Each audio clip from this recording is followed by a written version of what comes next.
one warning. I have to do one warning. I have to leave now. Okay? All right? So who has to leave? You guys, Just all of who us. is all of this? 1, 2, 3, 4. What is he? You're the ones demonstrating. He's who demonstrates. He's standing with you. What if he sits down? You have to leave. 15 more seconds, I have to place you on arrest.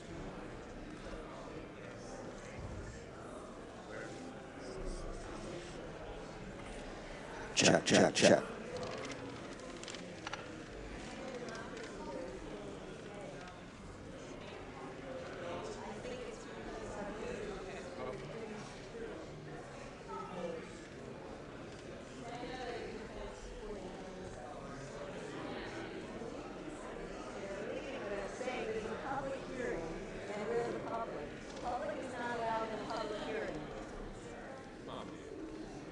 Secretary Austin is an accomplice.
Committee will come to order.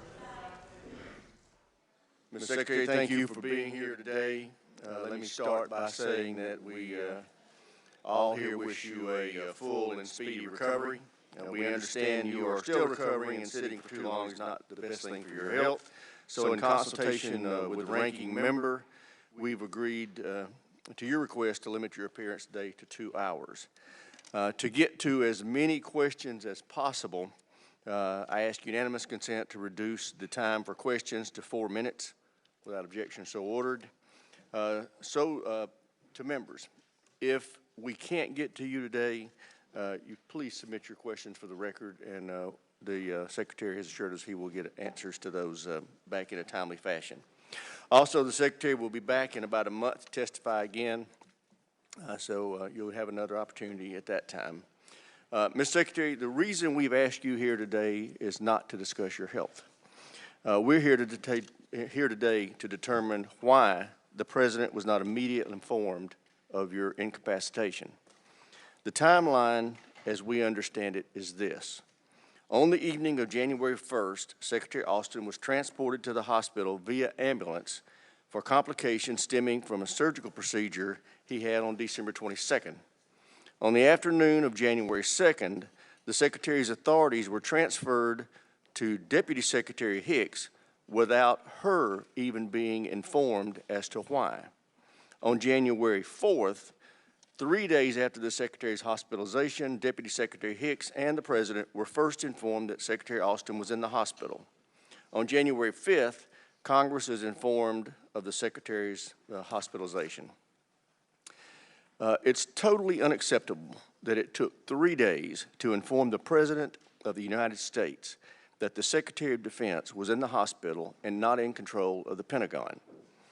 Wars were raging in Ukraine and Israel. Our ships were under fire in the Red Sea, and our bases were bracing for attack in Syria and Iraq. But the Commander-in-Chief did not know that his Secretary of Defense was out of action. Even the Deputy Secretary, the person to whom your powers were transferred, didn't know that you were in the hospital. Our forces conducted a pre-authorized strike on Iranian-backed militia in Iraq during this period. Had something gone wrong with the strike, or worse, if there was an attack on the United States, precious time would have been wasted while the President sought in vain to find his Secretary of Defense. The chain of command doesn't work when the Commander-in-Chief doesn't know who to call. That's why we want to know who made the decision to withhold that information from the President. And although you publicly stated you are solely responsible, you've also informed this committee that it wasn't you who decided to withhold the information from the President. We were led to believe your 30-day interval internal review would shed light on that matter, but it includes no explanation of why the President and his staff were left in the dark. It makes no recommendations to improve communication with the White House, and unsurprisingly, it holds nobody accountable. We appreciate your desire to protect your subordinates, but it's important in democracy that public officials are held accountable when mistakes are made. This administration has gone to great lengths to avoid accountability whenever possible. But this is a matter of national security, and someone needs to be held accountable. Furthermore, I find it very concerning that the Secretary could be hospitalized for 3 days without anyone else in the administration even noticing. That suggests Secretary Austin's advice is not sought or heeded in the White House, even while military operations were ongoing in the Middle East. It also implies that the White House politicals, not seasoned defense professionals, are in the driver's seat on matters of national security, which is very disturbing. Finally, beyond the immediate need to inform the President, Congress also has a right to know of secretarial absence or transfer of authority. Ironically enough, None of this would have come to the attention if the White House hadn't demanded that the department come clean to Congress and the public. Ultimately, our goal today is to understand how and why this happened so we can ensure it never happens again. With that, I yield to my friend and colleague, the ranking member, for any statement he may have. Thank you, Mr. Chairman, and thank you, Mr. Secretary, for joining us today. And I will point out to members that in a little more than a month, the Secretary will be back, and he will be here for the full posture hearing, which will go on considerably longer than 2 hours. So that accessibility I do appreciate from the Department of Defense. This is an opportunity to address an important issue. And I will say I agree with much of what the chairman said. I think the lack of transparency and clear communication about what was going on with the DoD, certainly with the White House, but also with Congress and others, should not be repeated. We need clearer, more transparent information about what's going on at the Pentagon. I do want to disagree with just one thing the chairman said about how during the time period when you were in the hospital, the commander-in-chief didn't know who to call. He did. The transfer of power was made. It was made to the deputy secretary. And if anything had come up, that's the way the system works. When the Secretary of Defense is out of commission for any reason, Deputy Secretary assumes those responsibilities and roles, and that was made clear throughout the Pentagon and to the White House. Now, the reason behind it was not, and that's where I think the lack of transparency is problematic. I think we need to understand the importance of the role of the Secretary of Defense responding directly to the Commander-in-Chief. The Commander-in-Chief should have all the broad range of information about what's going on with the Pentagon. Even though, again, in this instance, there was no question who was in charge in that time, the transfer was done in accordance with the law and done appropriately. So I think it is appropriate that we have this hearing, that we have this discussion, that we hear directly from the Secretary. We have to work very closely with the Secretary as well as the Department to exercise our constitutional role of oversight of the Department of Defense. So to have those open lines of communication is crucial. I thank the Secretary for being here, being willing to explain that and take those questions. I do also want to emphasize that throughout this whole process, an incredibly complex threat environment. I think that's one thing on this committee absolutely everybody agrees to. There have been few times in our history when we've faced the set of challenges that we face right now.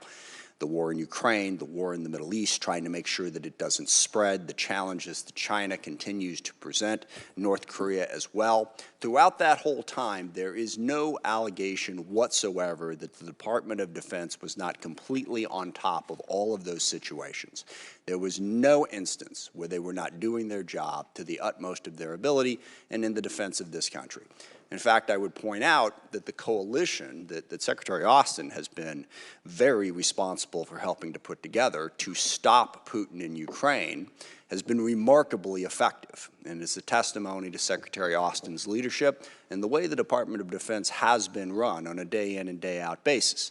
I would also be remiss if I didn't point out that it would be helpful if the United States House of Representatives would be willing to allow a vote on the much-needed aid for Ukraine and the Middle East and to pass the appropriations bills the Department of Defense could desperately use to better carry out that job.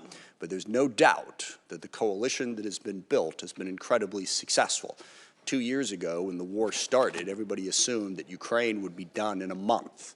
Here we are 2 years later, and they are a sovereign democratic nation still, in large part because of the bravery of the Ukrainian people, but also because of the coalition that has come together to help protect them that the Secretary has led. Even in the Middle East, a chaotic and difficult situation, we have stopped that war from spreading. The response to the attacks and the tragic death of 3 U.S. soldiers in Jordan has, for the moment, blunted those attacks from the Shia militia. The Houthis are proving to be a much larger challenge in Yemen, but we have once again built a coalition to confront that challenge. So as we look at this question of what happened while the Secretary was in the hospital, and admittedly the lack of transparency that needs to be improved, let's not lose track of what the Department of Defense is doing right now to meet the national security challenges that we face. And with that, I yield back. I thank the ranking member. Ms. Secretary, you recognize for 5 minutes for any opening statement you may have. Thank you, Mr. Chairman, Ranking Member Smith, members of the committee, good morning. I'm grateful to this committee for your continued support for the Department of Defense and our outstanding troops. The U.S. military is the most powerful fighting force in human history, and with your help, we're going to keep it that way. The department is deeply focused now on meeting the pacing challenge from the People's Republic of China, on making the Middle East more secure after the October 7th terrorist assault on Israel, and on ensuring that Ukraine can continue to defend itself against Putin's war of aggression. So as always, we are focused on the defense of our nation. But I know that Congress has some legitimate concerns about some issues around my illness. So let me start by thanking all those who've offered me well wishes after my recent cancer treatment and hospital stay.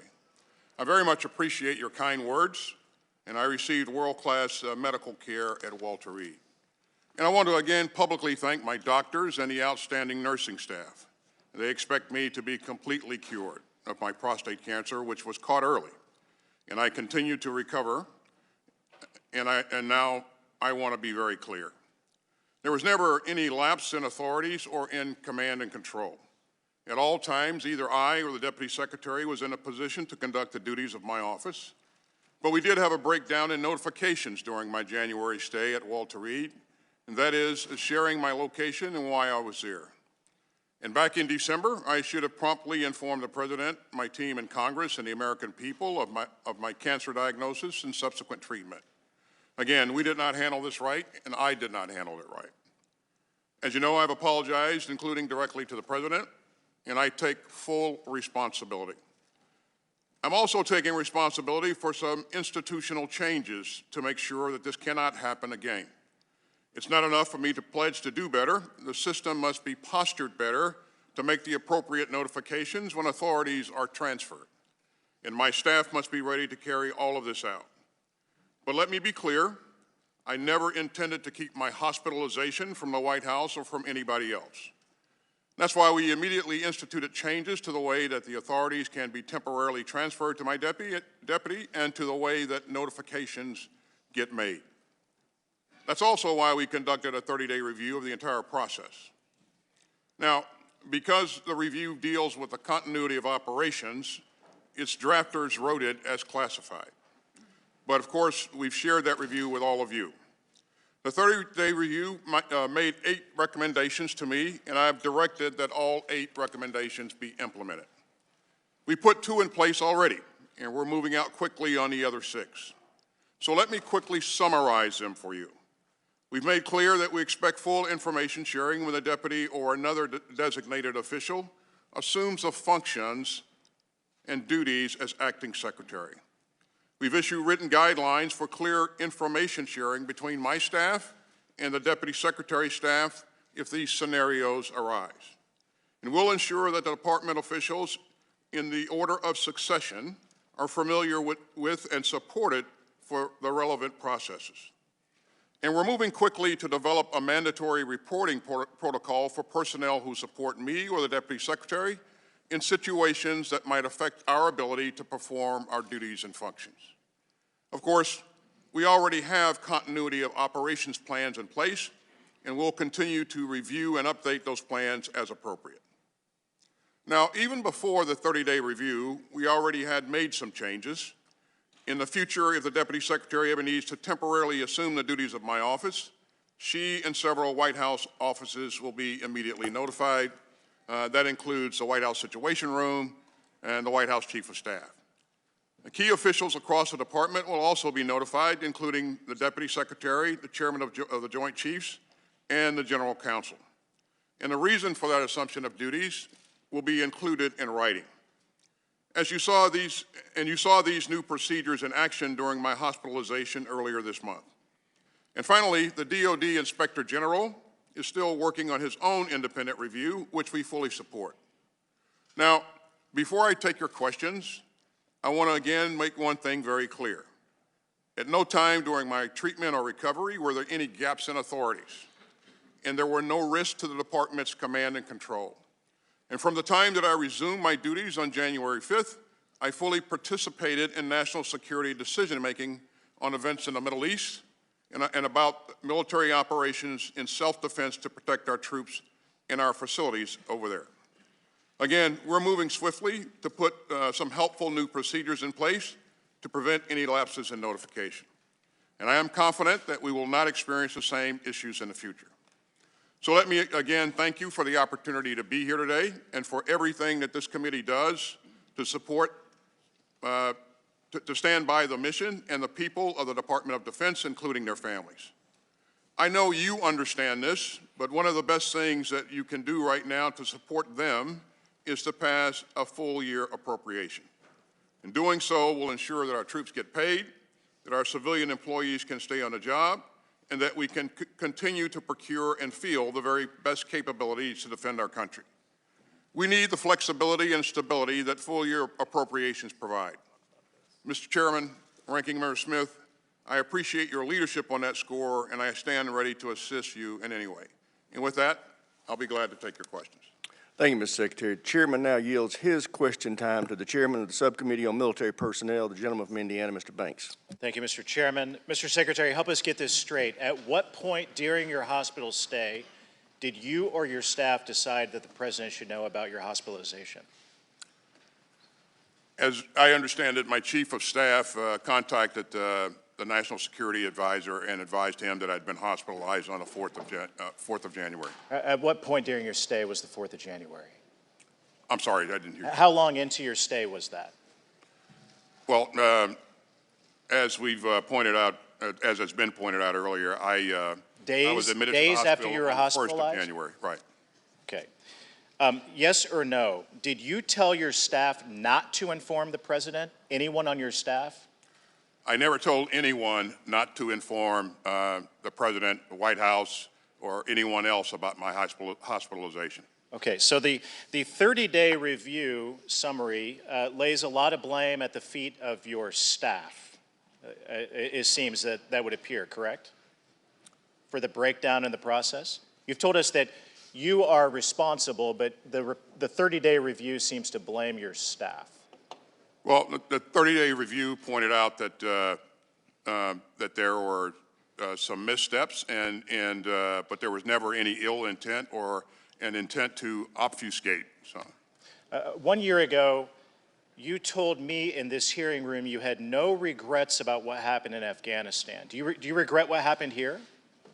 I've said that we didn't get this right,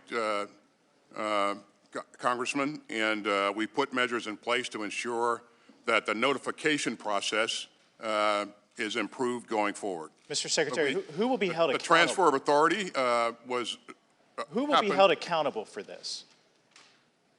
This embarrassment. Again, I take full responsibility, and we put measures in place to address the shortcomings. Are you surprised the President didn't call for your resignation? I'm surprised, but are you surprised that he didn't call for your resignation? The President has expressed full faith and confidence in me. So you're not surprised that he didn't call for your resignation. Is it typical that the President would go 3 days without talking to his Secretary of Defense? Is that typical, or is that a regular posture? Do you usually go days without talking to the commander? I mean, that can happen. It depends on whether or not the President's on travel. If I'm on travel, there are times when we do go days without direct communication. So the big issue for me here is either the President is that aloof or you are irrelevant. Which one is it, Mr. Secretary? That the President would go 3 days without knowing that his Secretary of Defense is not on the job? It's neither. The President is not aloof, and I am. I participate in all of the. Let me ask you this. Well, on January 2nd, while you were in the hospital, President Biden was vacationing in the Caribbean. Your deputy, who the President didn't even know had operational control, was on a beach in Puerto Rico. What kind of message does that send to our adversaries? The key piece is that, number one, the deputy has the ability to, she has access to secure communications. She has the ability to participate in decision-making processes from wherever she is. Mr. Secretary, our adversaries should fear us, and what you've done has embarrassed us. And let me sum this up by this. A leading Chinese propaganda outlet said that what happened to you exposed, quote, internal chaos. A leading Russian propaganda outlet said that your disappearance, quote, effectively compromised the chain. Gentleman's time's expired. Chair now recognizes the chair now recognizes the ranking member. First of all, let me say it is not remotely surprising to me that the Chinese and the Russians are not going to say anything positive about us. That doesn't come as a surprise to me. They seize on every opportunity to attack the United States. So I don't really take their word for what was going on. And a couple things to drill down on. One, it is fairly routine that the Secretary of Defense will be in places where you are not able to do everything you need to do, and that authority is transferred. I think a lot of people don't fully understand this. So can you walk us through, I mean, how often does it happen that you are in a place where you can't be as responsive as you need to be so that you pass the authority on to your Deputy Secretary? Thanks. As pointed out in the 30-day review, there have been a number of times in the past where we transferred authorities because of my inability to have access to secure communications. And then once I had the ability to have access again to secure communications, that was transferred back. So that, and the number of times that that's happened is outlined in the 30-day review. And was there, again, just to emphasize, was there any time during this process, in the first days of January when you were in the hospital, any time whatsoever when the Deputy Secretary wasn't in a position to fully carry out the responsibilities of the Secretary of Defense, regardless of whether she was in Puerto Rico or Bermuda, Mexico or Mar-a-Lago or wherever, she was in a position to carry out all of the authorities that she had as the acting Secretary of Defense in that instance, correct? She is legally and logistically positioned to assume the functions, and she was, you're right, in a position to be able to support the president as chief of staff, as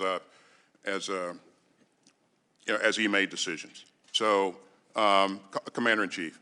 So, she always has secure communications with her, just like me, and she has the situational awareness that's needed to be able to make effective recommendations to the president, and she, working with the chairman of the Joint Chiefs and also the combatant commander, would propose options for the president in any situation. Certainly, and one of the things I want to emphasize as this hearing goes forward is not to use this to the advantage of our adversaries, to use it as a partisan attack. There was nothing embarrassing about what happened here. There was nothing that makes us appear weak.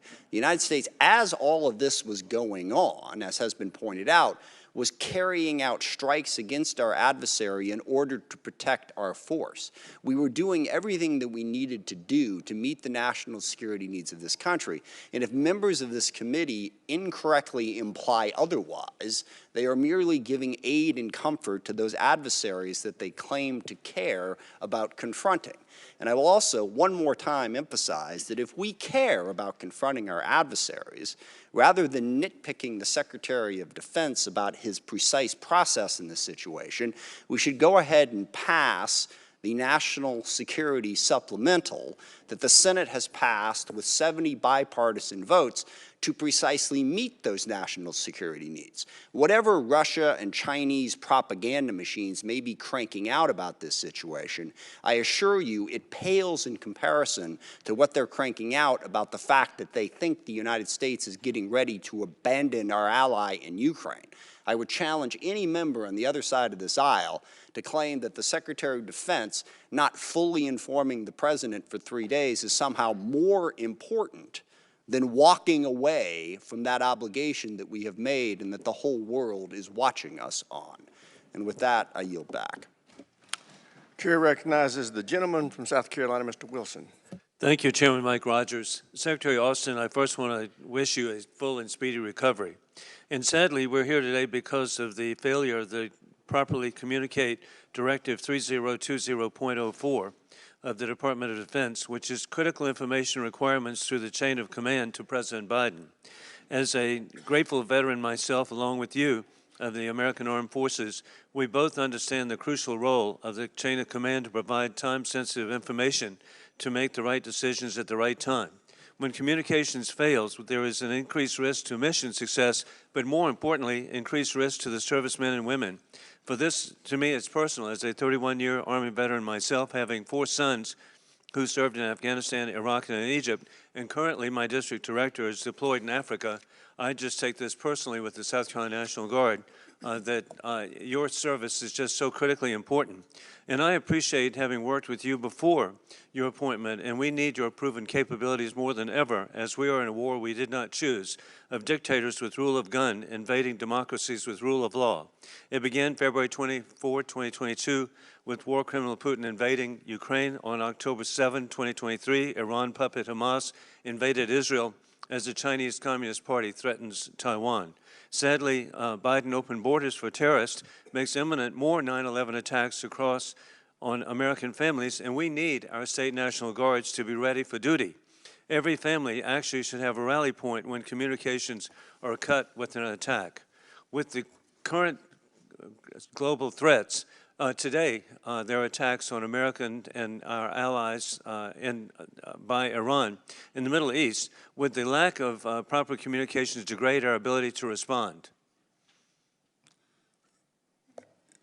Again, I would emphasize that there was never a break in command and control. We transferred authorities in a timely fashion. What we didn't do well was the notification of senior leaders. So, and we put measures in place to fix it. I deeply regret the response we had was ineffective by delaying a response, and it should have been an immediate response on launch sites, and it should have been very effective, and there should have been no notice. And so what was done really has put American families at greater risk. And as I conclude, I want to express our sympathy for the family of Alexei Navalny, who was assassinated by war criminal Putin. His widow, Yulia, is a hero for the oppressed people of Russia. I yield back.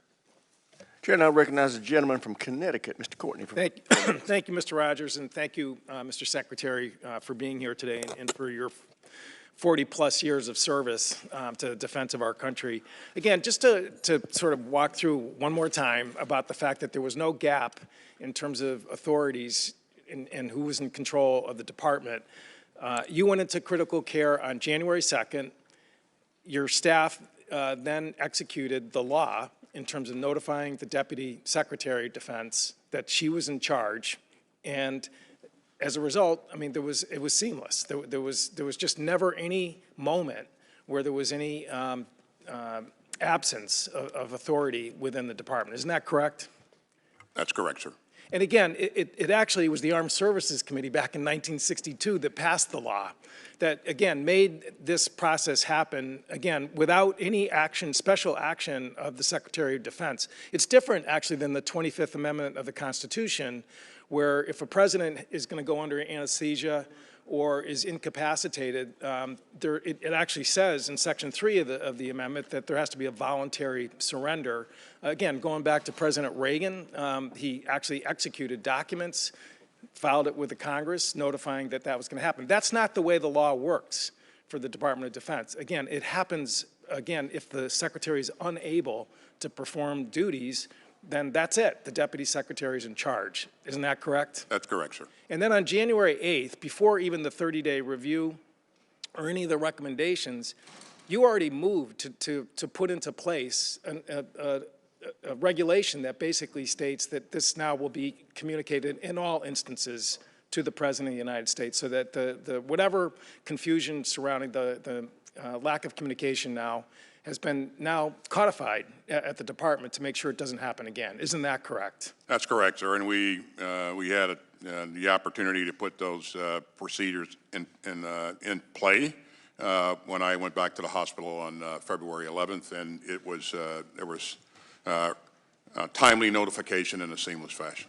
So speaking of gaps, let's talk about the supplemental, because on February 13th, the United States Senate, actually by a vote of 77-21, it was more than the 70 votes that my friend Mr. Smith cited, overwhelmingly endorsed a package which will provide $60 billion to Ukraine, who is in a very dire state today. So 16 days later, we're here in this room. We're thankfully looks like we're going to move forward on a FY24 final package soon. But the fact is that nothing has happened in the House to follow up what the Senate did. The Speaker explicitly said he will let the House work its will in terms of next steps with the supplemental package. I think everybody in this room knows if the bill was brought to the floor, we would get an overwhelming majority vote, pretty darn close to 2/3. I've talked to some Republicans who said it would be 300 votes. What's the risk? What's the risk of that gap in terms of our national security and helping our allies?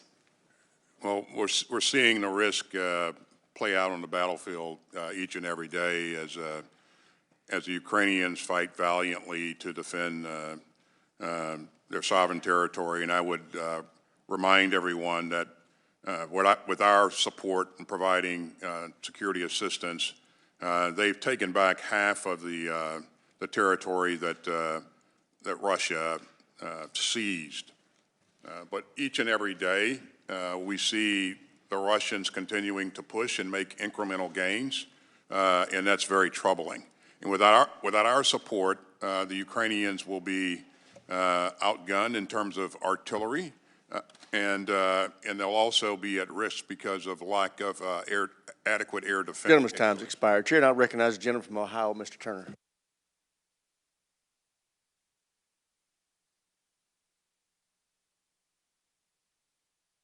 Chair now recognizes the gentleman from Colorado, Mr. Lambert.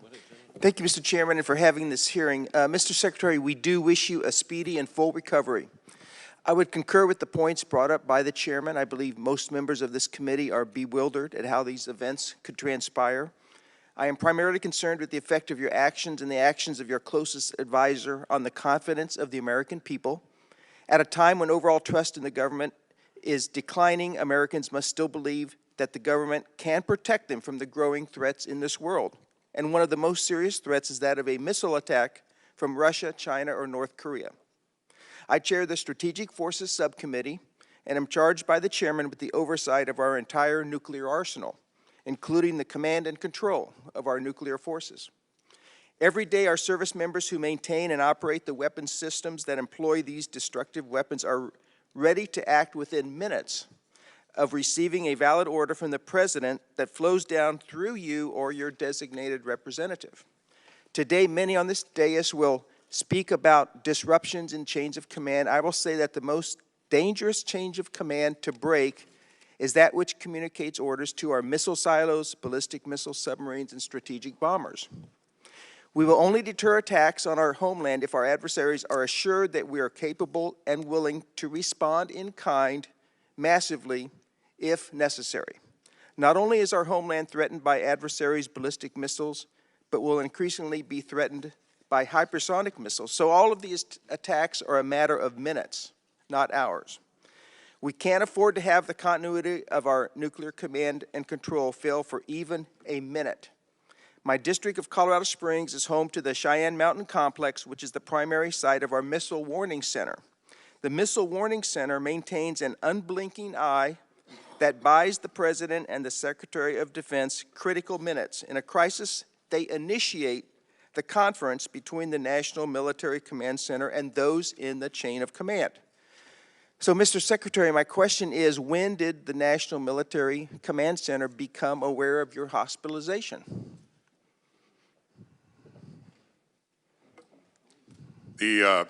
The chairman of the Joint Chiefs was notified on, as I understand it, on the 2nd of January, and so the entire staff would have been notified at that time. Was the Military Command Center informed that the Deputy Secretary of Defense had authority transferred to her? When the transition takes place, there's a message that goes out to all of the key stakeholders, and so yes. Yeah. And when was that message sent out? 2nd of January. The 2nd of January. Was there we talk about seamless. It sounds like there was a gap between the 1st of January and the 2nd of January, or am I mistaken? No, the 1st of January, while I was in the hospital, I could still, I still had the ability to access communications, and so I retained the responsibilities. On the 2nd of January, as I was admitted to critical care. It was determined that I would not have access, my communicators would not be able to provide timely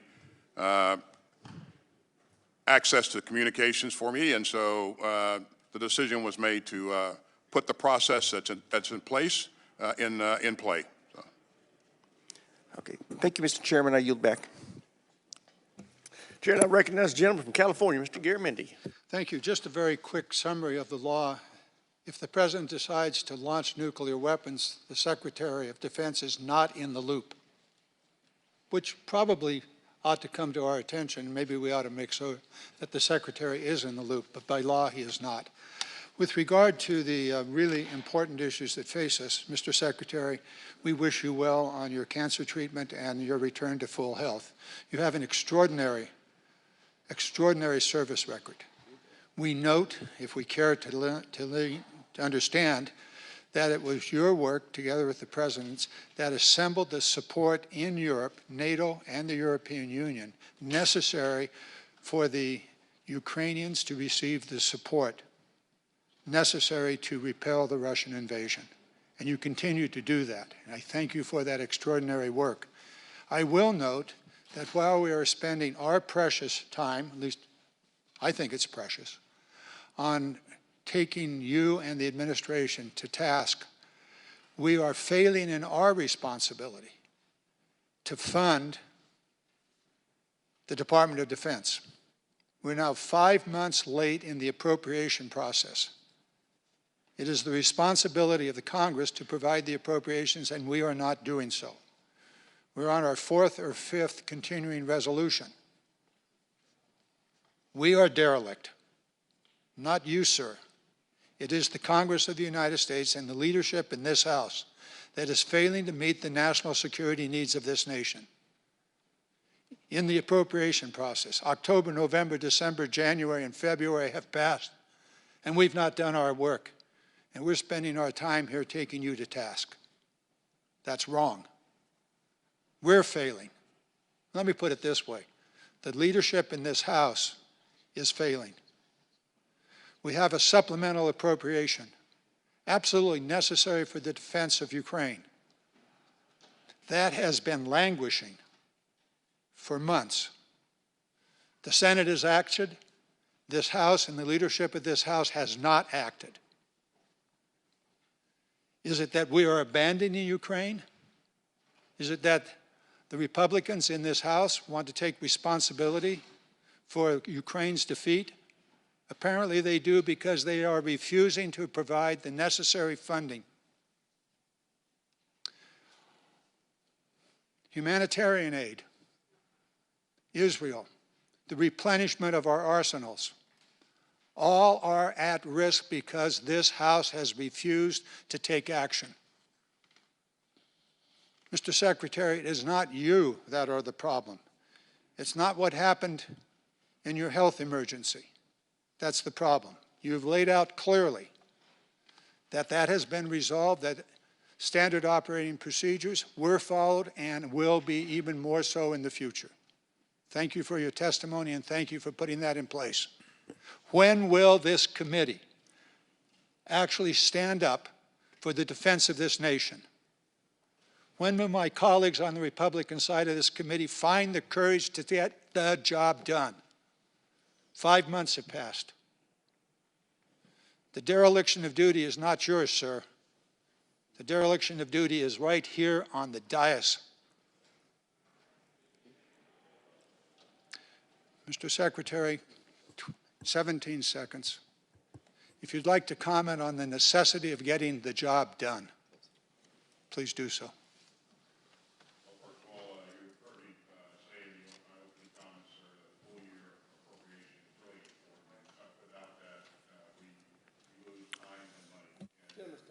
Gentleman's time's expired. Chair, and I recognize the gentleman from Virginia, Mr. Whitman, for any questions he may have.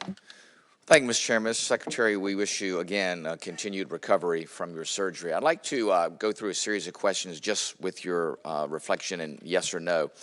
Is it standard operating procedure for your security detail to notify in real time the National Military Command Center?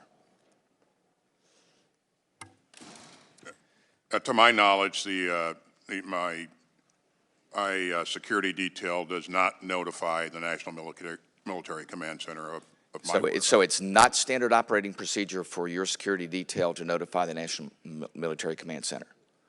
That's right. So. Okay.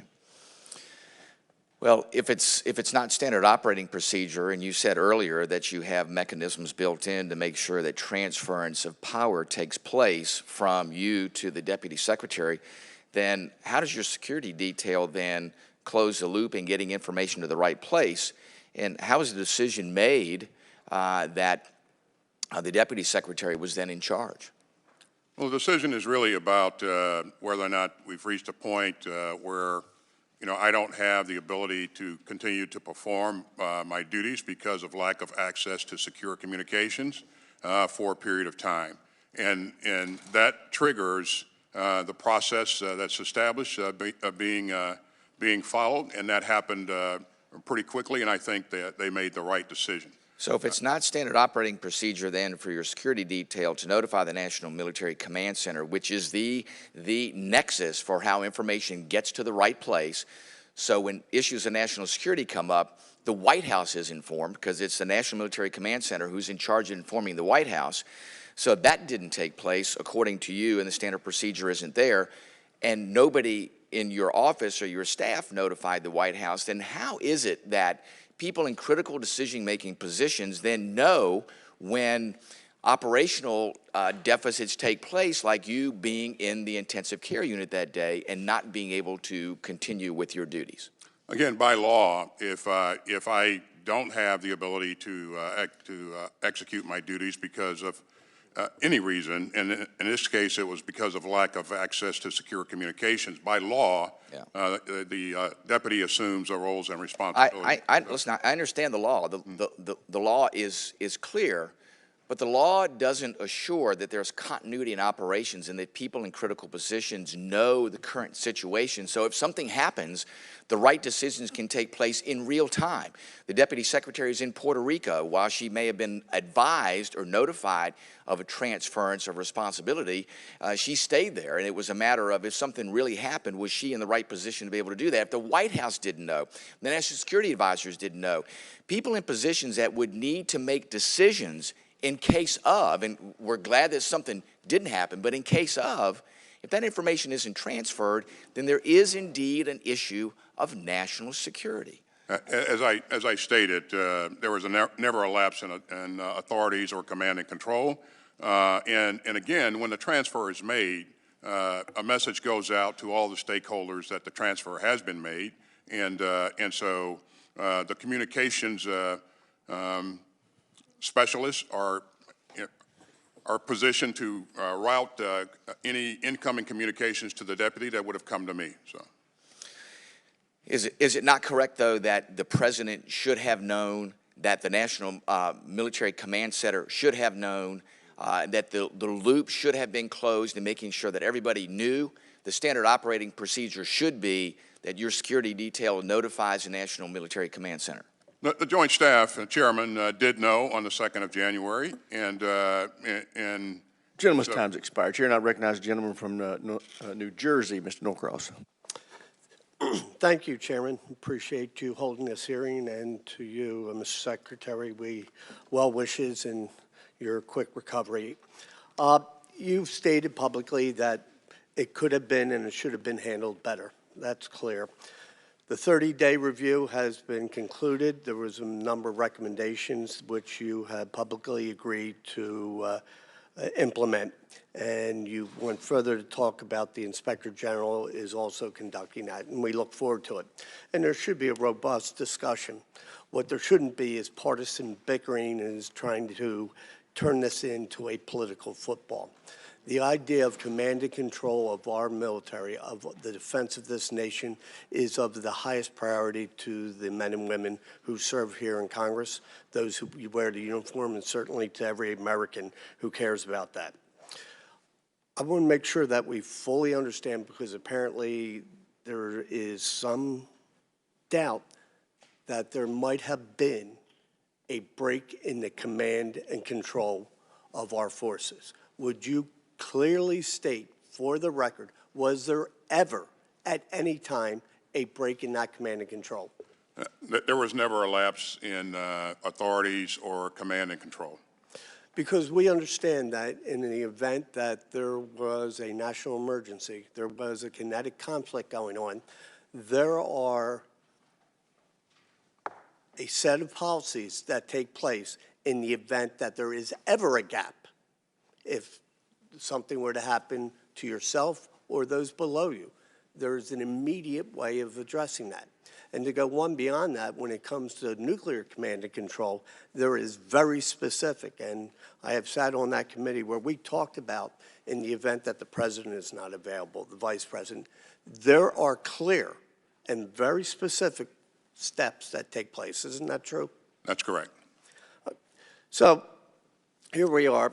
If this were to happen in a situation of somebody that you have control of that you didn't know, how would you have handled the situation? If something like this happened to a subordinate of mine? Yes. Well, first of all, I would be concerned about that subordinate condition and welfare. And again, I would try to gain some understanding of what happened, and then I would ensure that we put measures in place that don't allow it to happen again, and that's exactly what we did here. And I would tell you that you know, the president was foremost focused on my welfare, and then you know and ensuring that we had the right measures in place to streamline communications and to make sure that we were able to respond to anything in the future. So as we are reviewing this, as we should, are there any other items that were not recommended to or lessons learned that you could share with us? You know, we're a learning organization, Congressman, and there may be things that we encounter in the future or we consider in the future that need to be adjusted or changed. And as we encounter those things, we will adjust.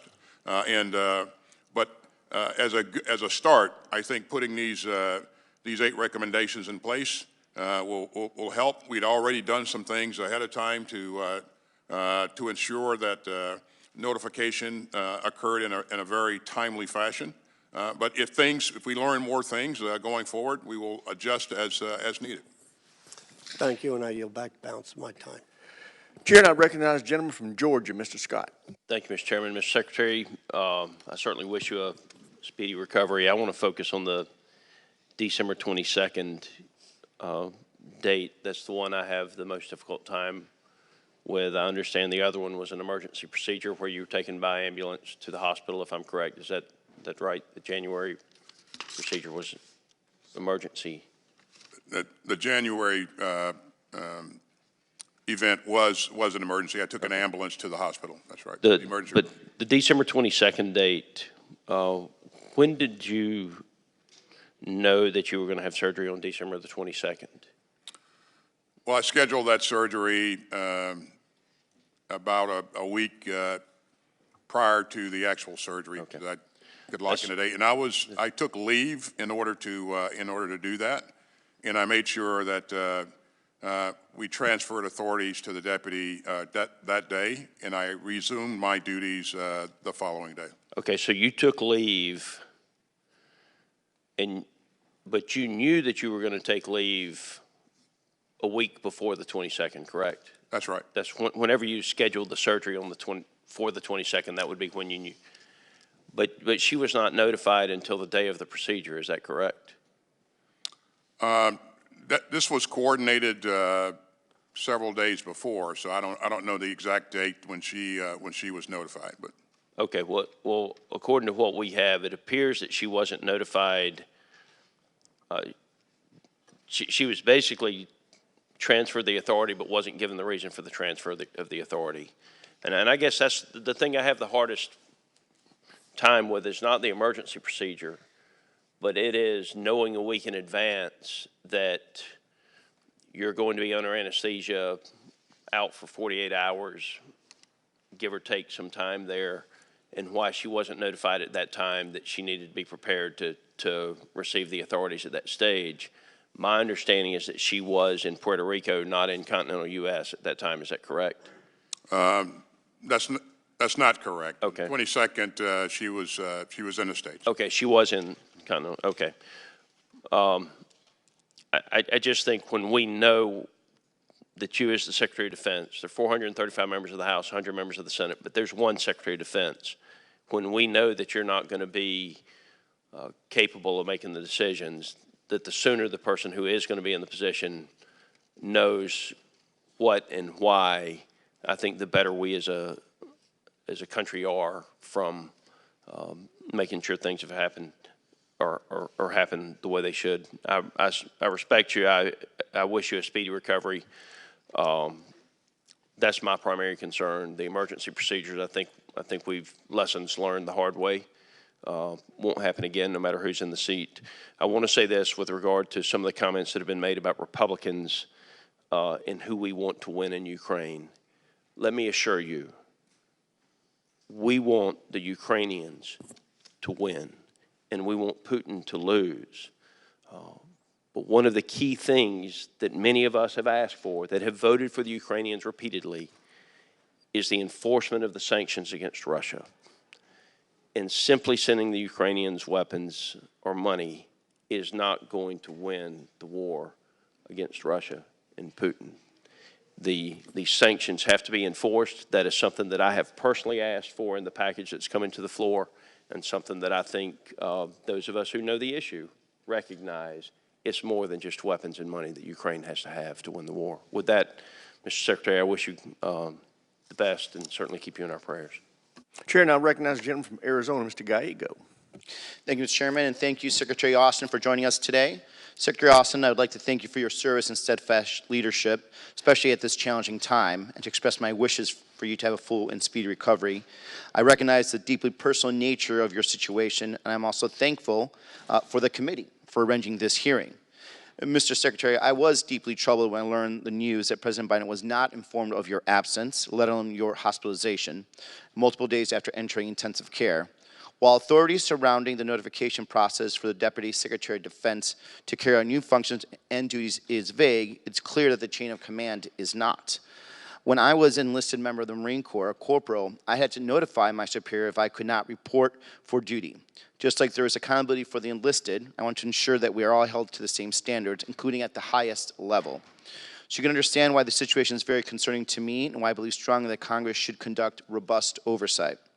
In fact, as ranking member of the Intel and Special Operations Subcommittee, I understand the significant challenges that we face around the world and the reality that anything can happen at a moment's notice. We, in our senior department leadership, must always be prepared. It is clear to me that there was a breakdown in the department, and I appreciate the swift action that you took to conduct a 30-day review to examine the situation. I still believe that there are a number of important questions to ask and lessons to learn from this experience. Secretary Austin, your department just concluded a 30-day review to establish the facts and to inform process improvements. What are your primary lessons learned from this experience, and what steps are you taking to ensure that this breakdown in the chain of command never happens again? Well, the key lessons were, first of all, as I've said, the transfer of authorities, I think we did what was done as it's supposed to be done and very quickly. What was not done right was the notification of key leaders. And so the lesson learned is that everyone in the environment and the process needs to have a clear understanding of steps to follow for notification when things happen. And so the processes that we put in place ensure that that understanding is there, and that when something happens, that notification takes place in a very timely fashion. And just to follow up, Secretary Austin, in terms of the transferring your position's authority, do you believe that there's room to grow in that area, just to make sure it's smoother and less opaque? You know, I believe that there are things that we can do to make sure that the reason for the transfer of authority is crystal clear to everyone, and the steps that we've taken, the things that we put into place, ensure that there's written notification of why that transfer authority is taking place. Thank you, and I yield back. Chair, and I recognize the gentlelady from New York, Ms. Stefanik. Thank you, Mr. Chairman. On the morning of January 4th, Mr. Secretary, you were in the critical care unit. The acting Secretary of Defense was vacationing in Puerto Rico, and President Biden was unaware that you were not in the chain of command. Now, as you know, I represent Fort Drum in the 10th Mountain Division, which you know well. Thank you for your service there in the North Country. But on this same date of January 4th, do you know how many 10th Mountain Division soldiers were deployed and are still deployed today in Iraq and Syria in support of Operation Inherent Resolve? You know, I know that they are deployed. I don't know what the number is. It's just over 2,500. And on January 4th, at approximately 4 a.m. our time, the U.S. carried out a significant strike against a senior Iranian-backed leader in Iraq, correct? That's correct. And because President Biden did not know you were outside of the chain of command during this U.S. strike, if Iran or its proxies in Iraq or Syria had carried out a retaliatory strike against 10th Mountain Division soldiers, the president's chain of command would have and could have broken down, potentially delaying presidential orders to protect lives of American forces, constituents that I represent. Do you understand why this is unacceptable to the American people and to those military families? Well, thanks. First of all, I would say that when we're attacked, we have the right to defend ourselves and respond immediately if it's a local attack. If a strike is warranted, then recommendations need to be provided to the president. Those recommendations come through from me, and after I've consulted with the chairman of the Joint Chiefs and also the combatant commander. The Deputy Secretary would have done the same thing, and she has all of the capabilities and situational awareness to do that. Except the president wasn't aware. The president of the United States was not aware that you were not in the chain of command. So God forbid there was a retaliatory strike. Yeah, that would have caused potential delays, and it is unacceptable. Let me ask you this. What disciplinary action would a junior service member face if he or she failed to properly notify their chain of command and failed to report for duty? If a service member was in a hospital, I think the chain of command would be concerned about why they're in a hospital and make sure that they're doing the right things to take care of them and their families. But don't you think it's their responsibility to notify their commanding officer? I think the answer is yes. Possible, yes. In my case, you know, I would expect that my organization would do the right things to notify senior leaders if I am the patient in the hospital. Yeah. It is unacceptable, and you have admitted as such that there was a breakdown in communication with the President of the United States, and I highlight the exact time, 4 a.m. January 4th, when you consider 10th Mountain Division soldiers and the potential for a retaliatory attack. That breakdown is unacceptable, and you said something very important. You said there was never a break in command and control.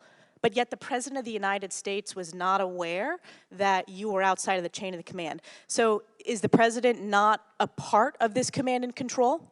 Don't you believe that the Commander-in-Chief and the SecDef, that is critical for command and control? He is clearly at the top of the chain in terms of command and control. But what's important is that you know, we provide him with credible options and that he can pursue to address any situation. And it would have happened in this case because— Except he was unaware. So what's important is the President was unaware of this breakdown in command and control, and you were not there in terms of who he would hear from. Time's expired. Chair, and I recognize the gentleman from Massachusetts, Mr. Moulton. Thank you, Mr. Chairman. Mr. Secretary, I came to know prostate cancer as a child through my grandfather, and so at a very personal level, I hope for your speedy recovery, and I know that's a sentiment shared by everyone here today. And we are heartened to hear you are expected to be fully cured. Mr. Secretary, you and I were both trained as infantry officers, and I spent most of my time in the Marines, not as a general, but as a mere lieutenant. There are thousands of lieutenants serving under you in the military today. How would you advise a lieutenant to handle a situation like this with his or her command? A situation in which they had one of their subordinates hospitalized? Or a lieutenant himself or herself were hospitalized? Well, I would advise the lieutenant to make sure that they're doing everything to learn more about what happened, and also to ensure that we're taking care of that particular soldier. In terms of the failure to notify in a timely fashion, I would make sure that the lieutenant worked to put the right procedures and processes in place to ensure that his organization was able to inform him and inform his hire. Mr. Secretary, I just returned from Japan and Taiwan, and I can't tell you how many leaders in Taipei and Tokyo asked us if we would fund Ukraine. They said that failing to fund Ukraine encourages Xi Jinping in China. Can you explain for the American people why standing up to Vladimir Putin and Russia alongside our European allies and funding Ukraine in their fight for democracy affects America's national security well beyond the borders of Ukraine itself? Well, thanks. This really is about our security and the security of our allies and partners.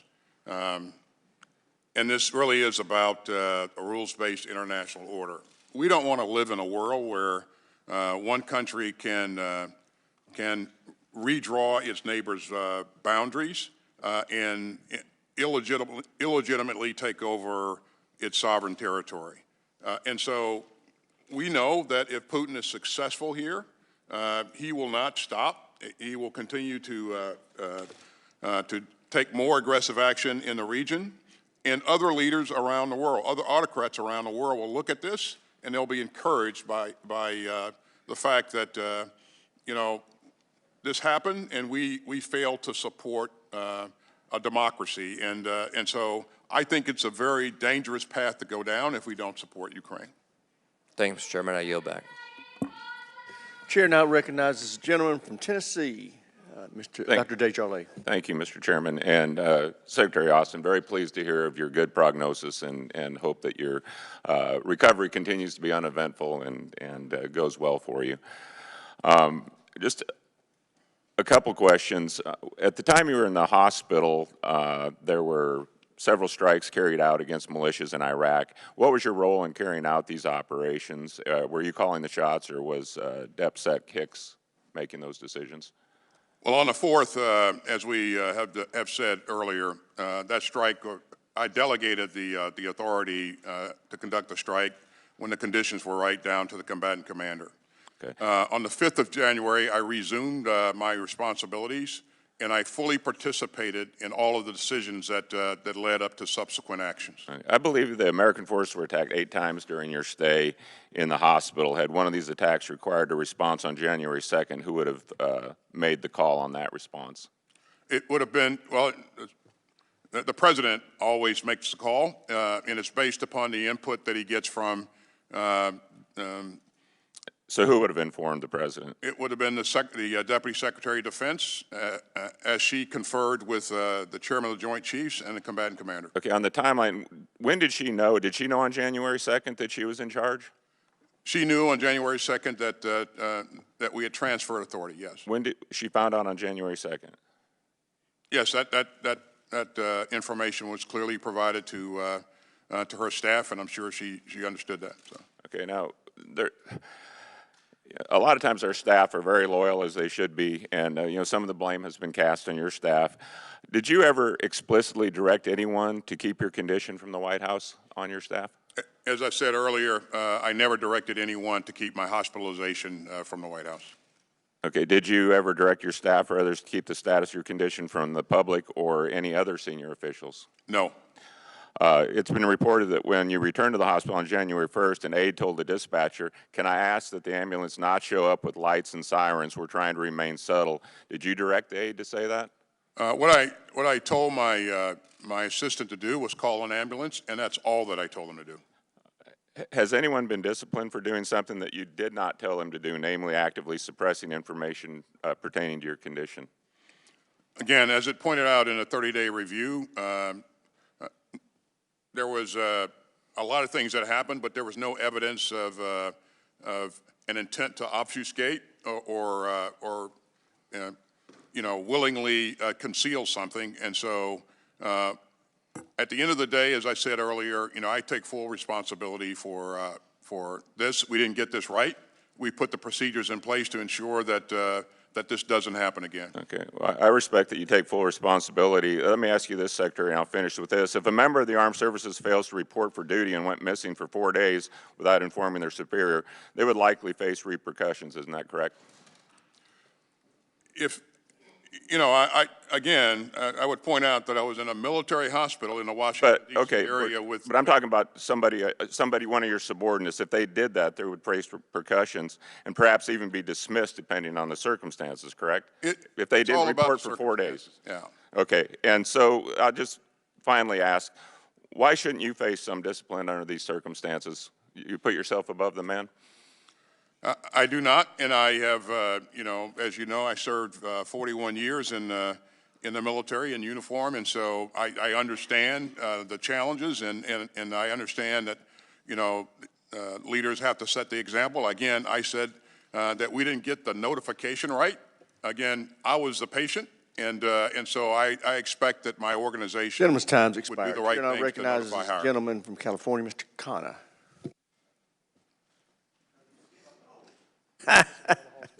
Mr. Carvajal is here. Thank you, Mr. Chairman. Gentleman is recognized. Thank you, Mr. Chairman. Secretary Austin, thank you for being here today.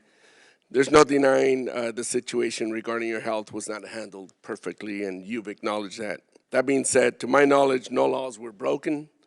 There was no lapse in your ability to carry out your duties as Deputy Secretary Hicks was transferred authority in a timely manner.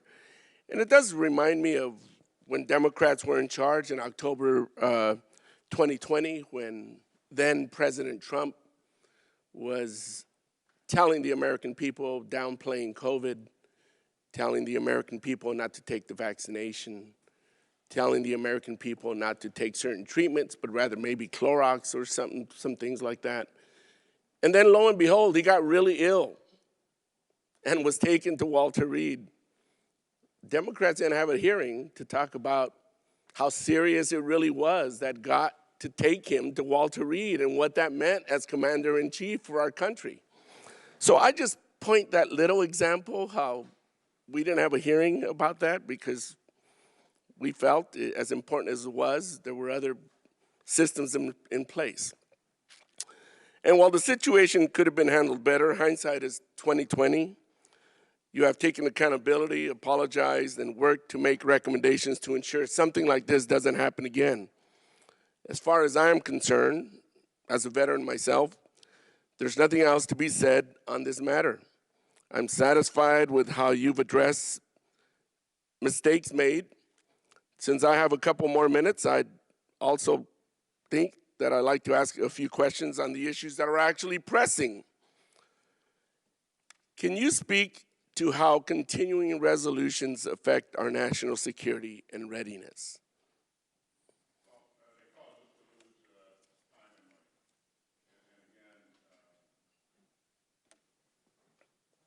Sorry, they cause us to lose time and money.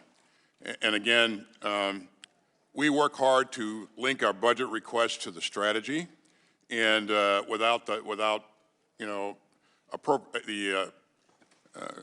full appropriation, we can't fully execute our strategy.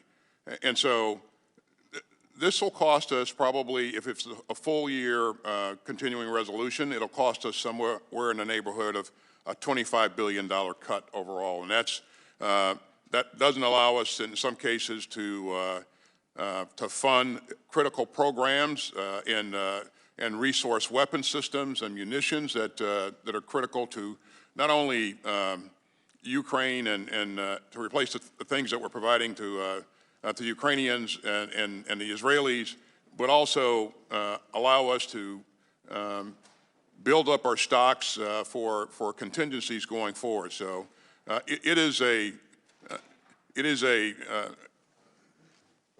serious thing that I think that hampers our ability to execute our strategy. So.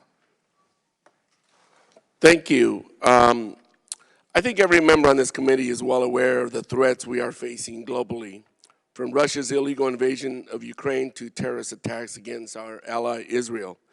As we start writing this year's NDAA, in your opinion, what do you think should be the committee's top 2 or 3 priorities? Well, you'll always hear me say that in terms of what we are focused on, China's our pacing challenge, Russia's an acute threat, and you know, we really have to pay attention. Gentleman's time's expired. Chair now recognizes the gentleman from Mississippi. Mr. Secretary, I also want to wish you a full and speedy recovery. That being said, I would argue that the protocols that were in place on January the 2nd were adequate. It was a failure of leadership in implementing the controls and protocols that were already in place. I've also served close to 40 years in the military service, and I can tell you that if the CNO would have done this and just disappeared for 3 days, there would be actions and consequences, maybe not to him or her, but to the person who did that. If the Commandant of the Marine Corps did this without reporting upward, there would be consequences. If a private soldier or a sailor or Marine would have done this, or an airman, there would have been consequences. They may not have been discharged from service, but there would have been consequences.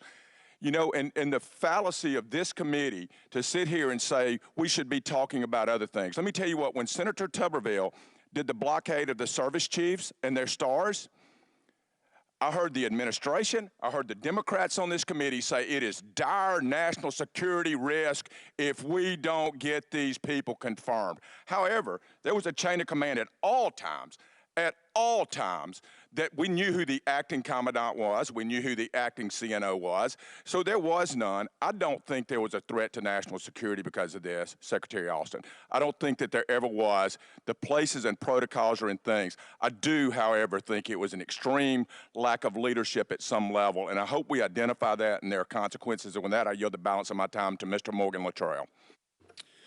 Thank you, Mr. Kelly. Mr. Secretary, I'm glad that you're feeling better. To my colleagues' points, this is the military. Good order and discipline and good communication is our baseline. It's the profound foundation that we build ourselves off of. And I know through your 40 years in the military, you've obviously had to relieve somebody of command. You've had to remove people from leadership positions. I think that, is that a fair statement? Yes, sir. And you've mentioned a few times that an individual that would be most in your circumstances that are sick and put into and taken to the hospital. I've had that happen in the commands that I've served in. And what the leadership did at any given level, leadership would remove that individual from that leadership position. Number one, for the well-being, but number two, for the continuity of force, in case you need to be forward deployed, in case communication has to go by, with, and through you, sir. And you say the notifications, the proper individuals were notified. And I understand that. But as I play this out in my head, if the president was to call you, which I'm assuming he calls you directly on your phone, and you don't answer, and then he calls somebody in the Pentagon and say, hey, where's the secretary at? And they say he's in the hospital, all right? Then the bubble blows up. They're like, why is he in the hospital? So you see how the spider web could fracture and go in 1,000 different directions. And my concern is that in your position, you're at the highest level, sir, but anywhere underneath you, you would have written these guidelines to take care of this problem set itself. But yet now we sit in this position where the problem lies on your shoulders. So when we talk about responsibility and accountability, this right here is setting a standard, sir, because of how this itself played out. As a lieutenant, if I was caught in this position and my commanding officer relieves me of duty, the first thing I'm going to do is say, no, sir. The Secretary of State went through the exact same position I'm in right now, and I need to stay in my position. And now there's a leverage point that doesn't need to exist in the military at all. And that's just the perspective I have. You can respond to this if you want, but remember, at your level, it is a razor-thin line of communication that cannot be broken. And that happened, sir. It did. And again, you are setting the precedent for everything down inside our vast organization. Gentleman's time's expired. Chair now recognizes the gentleman from California, Mr. Khanna. Thank you, Mr. Chairman. Mr. Secretary, about how many Palestinian women and children have been killed by Israel since October 7th? It's over 25,000. Mr. Secretary, last week, the UN High Commissioner for Human Rights warned that any transfer of weapon or ammunition to Israel violates international law. About how many precision-guided munitions has the United States given Israel since the beginning of the war? I don't have that number at my fingertips, but we have endeavored Mr. to. Secretary, it's about 21,000 precision-guided munitions to Israel since the start of the war. Secretary Austin, last week you spoke to Defense Minister Gallant, and you said clearly there needs to be a plan to ensure the safety and support of those sheltering in Rafah before any military operations proceed. National Security Advisor Sullivan has said he has not seen any plan yet. John Kirby said it would be a disaster to invade Rafah. If Netanyahu defies the United States and invades Rafah, will you commit today that you will halt any future military sales to Israel? Obviously, sir, that's a presidential decision, but you know, we expect that.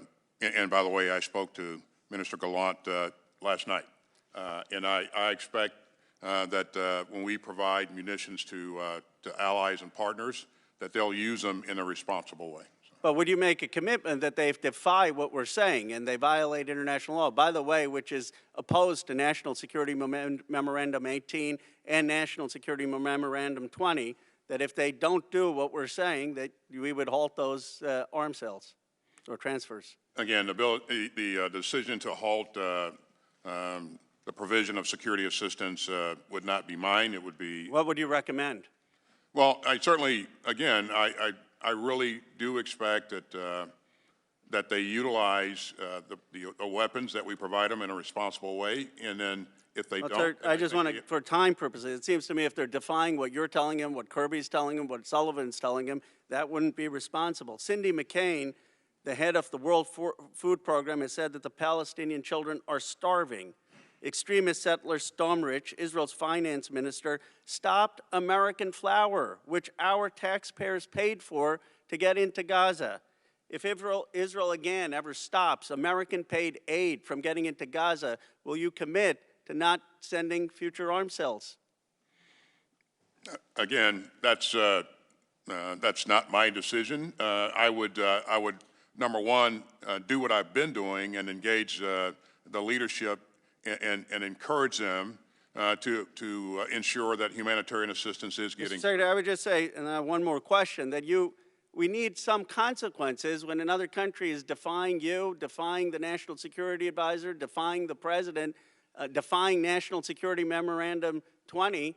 There has to be some consequence. And then I was surprised John Kirby said that Israel is taking more precautions than the U.S. military would to protect civilian life.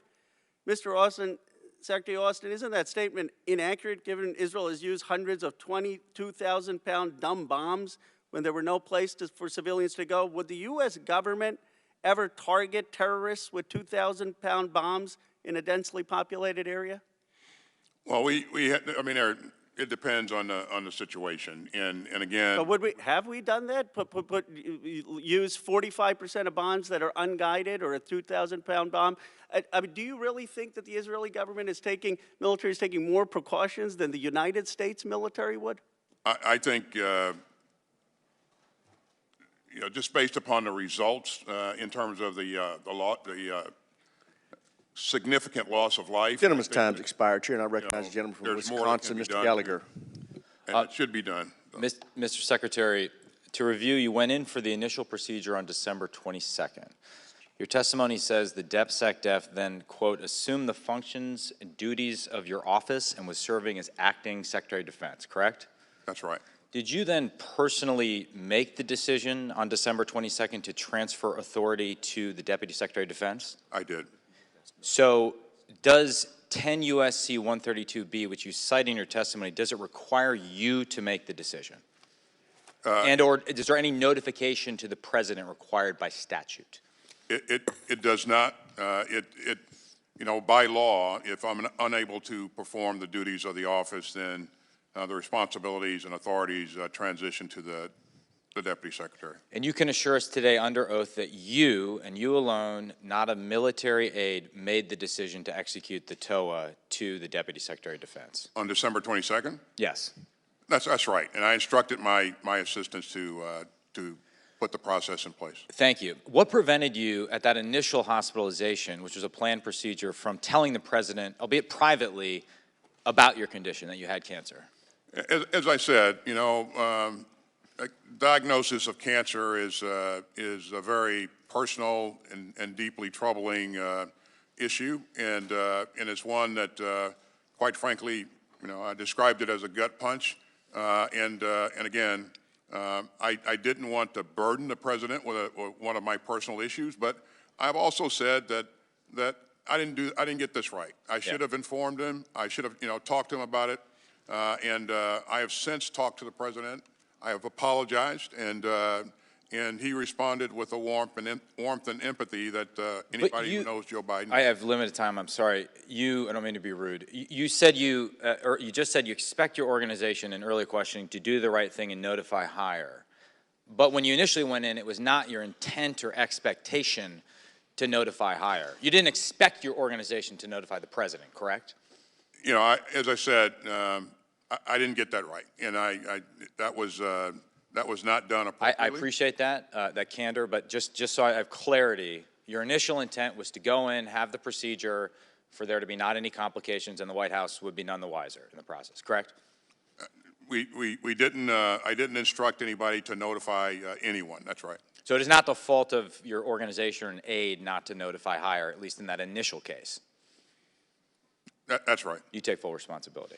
You went back to the hospital on January 1st. Your condition worsened, at which point you said earlier the decision was made. The decision was made to transfer authorities again to the DepSec death. Again, did you make that decision to transfer authorities?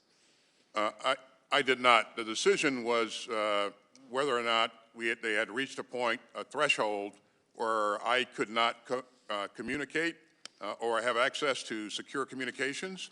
And so that triggers the process. So your condition was severe such that you could not personally action the transfer of authority?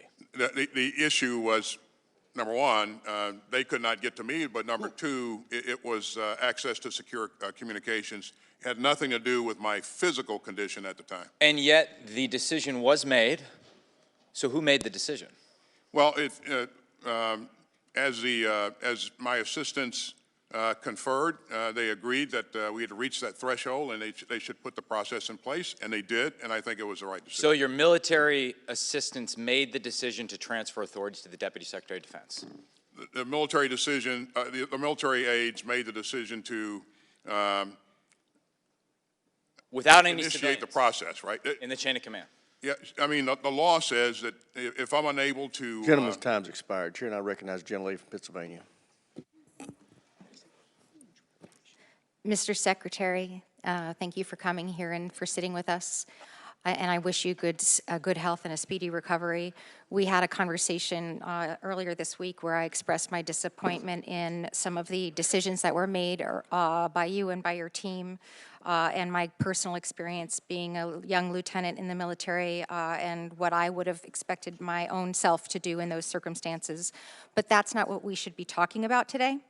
What we should be talking about is, rather than your health or those decisions that were made around them that are putting us as a nation and us as a world in peril, rather the inactions of Congress right now, and specifically this House right now, and specifically the Speaker of the House, Mr. Johnson, right now, is putting us and this world in peril. Last evening when I left votes, it was dark and it was raining, and I was intercepted by some people with Ukrainian flags, and one held a sign that said, "It's 1939 again."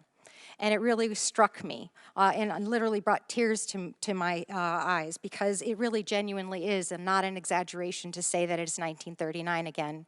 When I was in Lithuania earlier this month with one of the undersecretaries of Ministry of Defense, he also was near tears with his concern about what would happen if Ukraine fell and what would happen to places like Lithuania, Estonia, Moldova, and Europe. When I was recently in the Horn of Africa with a gentleman who had served honorably in our military and was now a contractor with our defense services, he bemoaned, was worried about the fact that he would not allow his now 15-year-old ever to serve in the military for fear that he would die in combat. Because I believe he was thinking that because it is indeed 1939 again. So what are we doing? We are sitting here for hour upon hour of work, of time that the 50 of us and the 435 of us could be spending voting on things like Ukraine and the Ukraine supplement so that we can prevent 1939 from happening again. So my questions to you, real briefly, is whether you could reflect on how our allies are perceiving this from a DoD's perspective, and whether you are concerned whether Russia might continue on in its war in the continent, and whether she is watching. Our allies are troubled by the message that we're sending in a failure to support Ukraine, and certainly it has impacted the morale of the Ukrainian troops. It is if we continue down this path, it'll be a gift to Putin, and we certainly don't want that to happen. And then as others look at this, they will question whether or not we are a dependable ally or dependable partner, and that's very troubling for us as well. So I only have a little bit more time, and I don't frankly think I need all of it, because in hours, just mere hours, this House will adjourn yet again, having accomplished literally nothing. We will not have voted for the supplemental. We will not have voted to support you in the DoD through proper appropriations. History will and history should judge us, our inactions. I really don't want to be right. I really don't want this to be 1939 again. I just want to be able to vote on the supplemental and on funding our government. And with that, I yield back. Chair now recognizes the gentleman from Florida, Mr. Gates. You didn't tell the president that you had cancer, that you were being treated for cancer, or that the treatment for that cancer had gone wrong, because you saw it as personal and medical. And I think a lot of us have empathy for you in that regard. But now that you see how personal medical decisions are, will you call for the re-recruitment, restoration of full rank and back pay for the 8,600 service members who were vax mandated out of the military? No, I won't. So on March 4th, 2021, you authored a memo. It was entitled Message to the Force. And in that memo, you said that there would be clear and swift accountability for anyone who didn't meet the highest standards of the Department of Defense. Now, however this worked out, we all acknowledge that what you did here didn't meet the highest standards, right? You made a mistake. I admitted to... Yeah, okay, so we got that. So then the question is, what becomes the clear and swift accountability? Now, you're not going to be discharged, right? No? That's right. Okay, you're not going to be suspended. You're not going to be demoted, and you're not going to have your pay cut. None of those things are going to happen to you, right? That's right. Okay, so you come here seeking some grace and some forgiveness. And I want you to know that one of the service members who you vax mandated out of the military sent me the parable of the unforgiving debtor. And it's in the book of Matthew, it's verses 21 to 35. The man fell down before his king and begged him, "Please be patient with me, and I will pay all the debt." Then his master, filled with pity for him, released him and forgave him of his debt. But when the man left the king, he went to a fellow servant who owed him a few $1,000s. He grabbed him by the throat and demanded payment.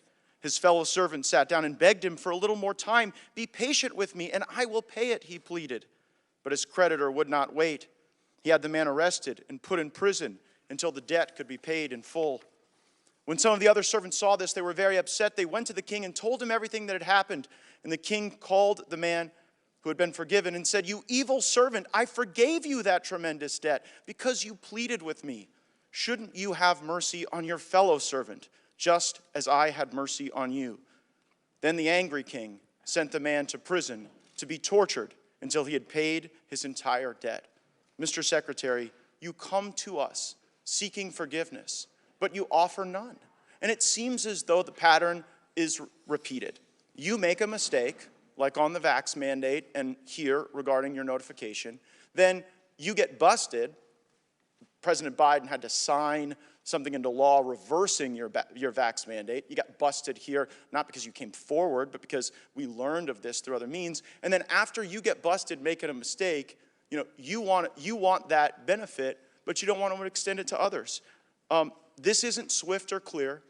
You're not meeting your own standards that you set for yourself. And you say that the DoD is a learning organization. Haven't you learned yet that the military is weaker, not stronger, with the 8,600 people that you vax mandated out of the military? Just one point, Congressman. The reason I'm here is because the chairman requested that I appear to talk about the circumstances surrounding my hospitalization. But don't you see the hypocrisy in it? Because you screwed up, we fixed your screw up, and now you want grace, but these people who sought religious exemptions, they got no such grace. And also, I just think it's ridiculous that we're in 3 wars, you went AWOL for 3 days, and we get 2 hours with you. If you can't spend more than 2 hours answering these questions, I don't know how you really operate in all these wars. Gentleman's time's expired. Chair now recognizes the gentleman from Massachusetts who the chair inadvertently skipped. You're recognized, Mr. Keating. Thank you, Mr. Chairman. And Mr. Secretary, thank you for sharing your success and your treatment with us, coming from a family that has seen the tolls of cancer take their lives, as well as cancer survivors come through their lives, including prostate cancer. I'll take every opportunity to encourage people to get screening and treatment themselves. Mr. Secretary, I'm the ranking member on the House Foreign Affairs Committee on Europe. And each week I see multiple leaders, foreign ministers, ambassadors, colleagues in Parliament. Not a week goes by where I don't literally see at least 20 of and talk to 20 of these people when we're here. And I want to assure you of one thing. Not one of those leaders asked where you were for 3 days. What they're asking is, where has America been for the last 3 months? Now, I assure them the votes are there to help Ukraine. All that's lacking is for the Speaker of the House to put a simple vote up or down on the floor. Now, Mr. Secretary, you've acknowledged your responsibility. You've held yourself accountable. You've made changes to rectify that. We in this House right now have to be held accountable. If we're to keep democracy alive abroad, we can't have it die right here at home in this House by not taking a basic democratic vote. The greatest threat to our transatlantic democracy since World War II is occurring right now. In World War II, we lost over 400,000 Americans giving their lives, not even mentioning those injured, those sacrificed from home, those whose marriages were broken up, to preserve democracy in the transatlantic sense and usher in the greatest period of peace and prosperity of modern times. Right now, we are just mere stewards compared to their sacrifice, and it's a sacrilege to their memory and a danger to young American men and women who might be deployed, given our Article 5 NATO responsibility in a future war, not to act, and act immediately. In the time I have remaining, there's a lot of misunderstanding about this funding package, the $60 billion to Ukraine. And one of the areas that I don't think most people understand, even other colleagues don't understand, we're in a period of modernization of our own military, which this committee knows, and you know, Mr. Secretary, well. We're phasing out the old assets. We're bringing in the new up-to-date assets that we have to do to compete with China and the other threats we have. Almost half of this money, the $60 billion, that we're giving in this supplemental budget under Ukraine is coming back to replenish our own assets and bring them up to date here at home. It's really serendipitous. We're phasing out things that are useful to them that we're not going to use. We're now going to replenish our own with American manufacturing, with American jobs, for American security. Can you take a few minutes to just comment on that? I don't think people realize that where this money is actually going to end up. Yeah, Ukraine matters because it's important for our national security first. But you know, you're right, Congressman. The investment, or as we provide resources to Ukraine, we replace those resources with more up-to-date equipment in our own inventory, and that all flows through factories and in various states around this country. So there's billions of dollars that go into expanding our production lines and increasing our capacity. So this benefits us as much Gentleman's as it time's does. expired. Chair now recognizes the gentleman from Florida, Mr. Waltz. Thank you, Mr. Chair. Mr. Secretary, we wish you continued improvement to your health, but This hearing today isn't about you. It's not about your privacy. It's not about what you desire. It's not about your health. This is about the chain of command and civilian oversight of the most powerful military in the world that's charged with keeping the American people safe. So I want to be sure that as the American people watch this, we have a couple of things clear. According to your report, it says, given the inability to provide timely communications to the Secretary while in critical care, the Secretary's military assistants agreed that the transfer authorities to the Deputy Secretary was necessary. Mr. Secretary, on January 2nd, at that time, when they made that decision, were you conscious? I was conscious, yes. Okay, so you were able to make that decision yourself. You were of sound mind to make that decision yourself. They did not have access to me to be able to. So there was then a disconnect for your ability to command the military through secure communications because they couldn't access to you, and correct? It was determined that, and they were advised by the doctors that they wouldn't be able to access or gain access to me, and so that's the tripwire to transfer authorities, and they followed a procedure. But let's talk about whether there was a break, because you've testified under oath there was no gap. Did the President of the United States, the Commander-in-Chief, know on the 1st of January you were going to the hospital in an ambulance? He did not. Did he know on the 2nd of January that you had been admitted to critical care in the ICU? He did not.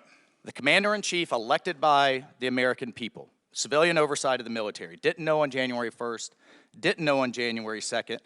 January 3rd comes around. Did the President know? He did not. Yes or no? He did not. How long does it take, I mean, we could go through a number of scenarios. How long does it take a hypersonic missile as a first strike weapon to hit the United States? 15, 30 minutes, max?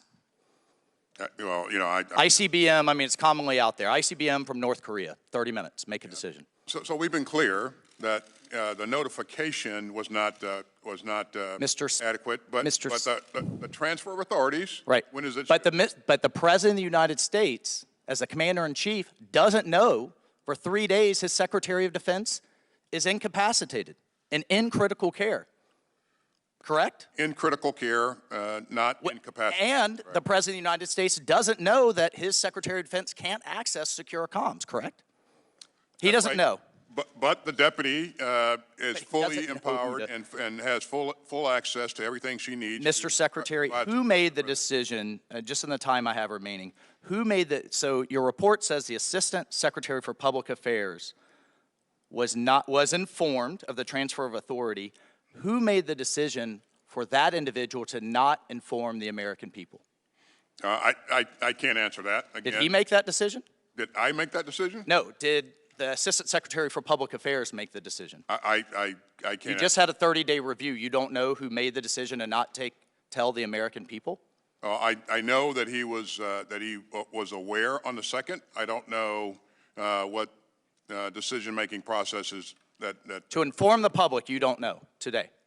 You don't know who made the decision to not inform the public. I'm not sure that there was a decision to not inform the public. I know that he had the information. Mr. Secretary, in the time I have remaining, the Commandant of the Marine Corps had a medical incident and informed the American people and you. And here's what's missing here. This is not about process. You made this about process. This is about judgment and poor judgment. My teenage daughter knows to tell her supervisor if she's not going to work. The American people, truck drivers, bartenders, know they have to tell their boss or they get fired. But you've held yourself to a different standard, and that's unacceptable, Mr. Gentleman's time has expired. Chair now recognizes Jen Lee from Michigan. Hi, Mr. Secretary. Thanks for putting up with the outrage and the drama. I would just say, look, you made a mistake. You admitted it. You're taking steps to address it. And you want to know what accountability is. Accountability is having to come and sit in front of people and their outrage and their drama in public about your health issues and the mistakes you've admitted you've made when the entire world is wondering what the hell is going on with the United States of America. So if we want to talk about what's going on in national security and the greatest threat to national security, it's not that the Secretary of Defense screwed up and is cleaning up the mess. The greatest threat to national security is the polarization of the country and the fact that we can't explain to the world who we are and what kind of leadership role we want. So in that context, the whole world is trying to figure out what we're going to do next. Are we going to fund Ukraine to make sure that for the first time since World War II, we don't have an autocratic nation take over a democracy? First time.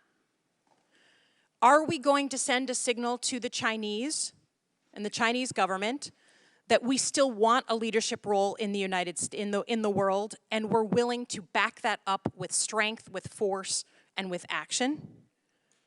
We have got our soldiers being shot at in the Middle East by the Iranians. We've got a lot going on.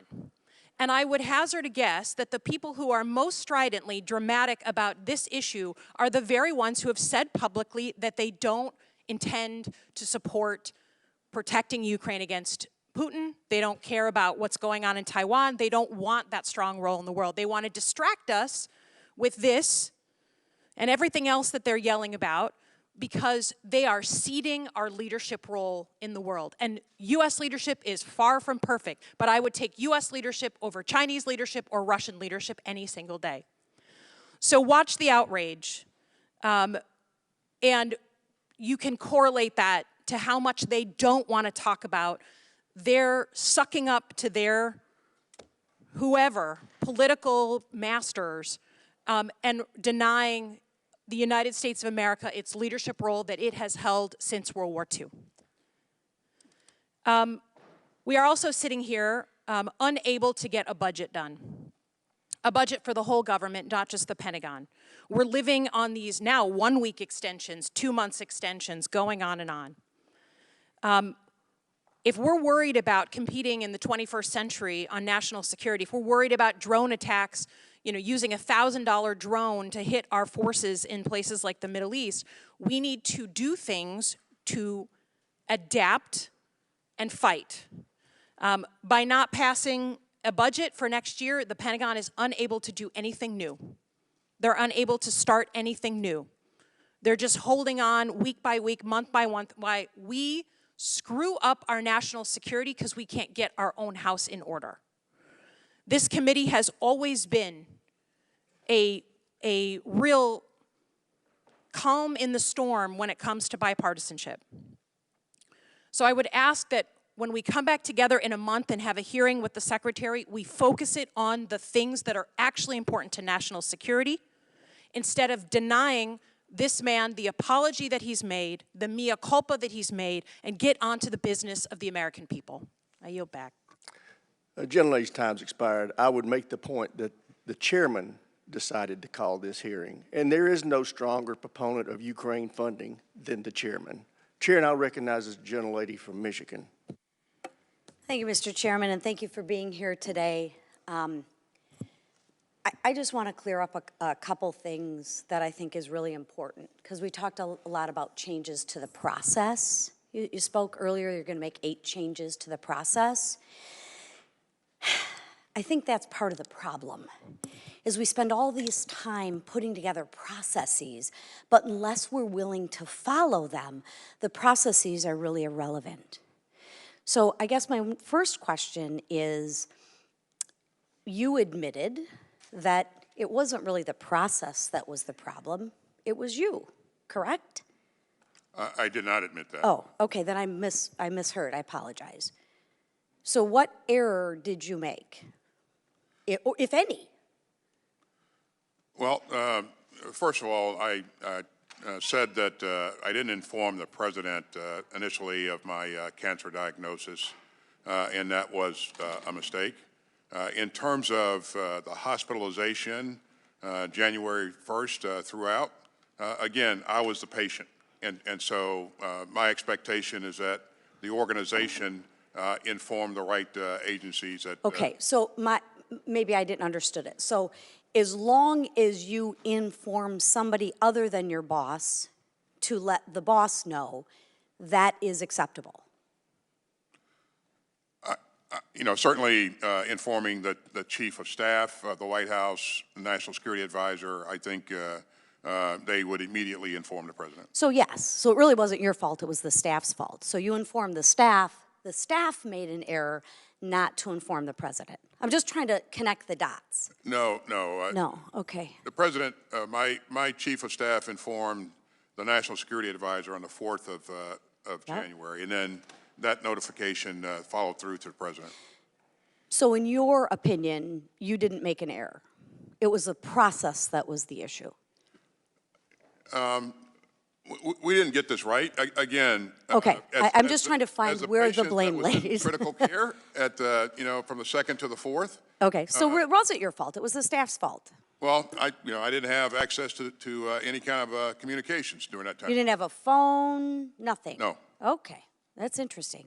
Maybe we should reform the processes at the hospital to allow phones in there. But, okay, my question is, because it doesn't seem like we're taking a lot of accountability, which I thought I heard at the beginning, so my apologies to the American people for that. When you were a commander, would you accept the same behavior from your subordinates as you did? So let me play it out to this. You had an enlisted man, a soldier, person. They went in for treatment, and they didn't tell you, the commander. They told their, friend. That's cool, right? That's good. We can follow. That's good. You'd accept that, and there'd be no punishment. There'd be no ramifications from that person. Correct? Well, I don't know which part you're referring to. I'm making a scenario. Your boss is the president of the United States. No different than an enlisted person. If you're the commander, you're in charge, you're that person, you're the enlisted person's boss. If the enlisted soldier did the exact same thing as you did, you'd accept, well, it's really not the enlisted person's fault. It's really their staff's fault. And really, it's not even their staff's fault, it's really the process fault. No, I think that there would be some level of ramification, consequence, or punishment. I'm seeming to not be able to connect those dots with you. It's just different. Chair now recognizes the gentlelady from New Jersey, Ms. Sherrill. Thank you, Mr. Chairman, and thank you, Mr. Secretary, for appearing today. And I wish you continued health in your speedy recovery. I have spent the last several weeks meeting with allies, partners, and stakeholders related to the current conflicts and struggles around the world. I met with President Zelensky and our European partners to discuss Russia's war of choice in Ukraine. I met with leadership in Egypt, Jordan, and Israel to discuss the Israel-Hamas war. I've also met with the Jewish, Palestinian, and Ukrainian communities in my own district to hear about their concerns. And finally, as a member of the Select Committee on the Chinese Communist Party, I know all too well the challenges our nation faces in competition in the Indo-Pacific region. And despite these and other challenges the Department of Defense faces across the world, this legislative body has still not passed the appropriations needed to plan, to prepare, and to act in our nation's best interest. And while the Biden administration has a plan for the National Security Supplemental that was prepared months ago, I remain concerned that there's still no plan from the Speaker and from the GOP majority to pass the desperately needed supplemental. And I share the real frustration and anger you're hearing today from my Democratic colleagues that as we face conflicts across the world, and as we on the House Armed Services Committee hold this hearing, my Republican friends on HASC, who I would expect to be the strongest allies in this fight to get the supplemental on the floor, are not addressing these huge issues.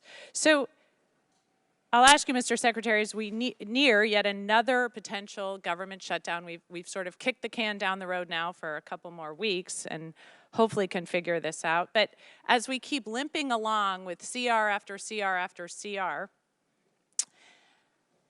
and as we approach the fiscal year now 2025 appropriation cycle, even though we haven't passed the 24, as you know, we are now getting into hearings for the National Defense Authorization Act for 25.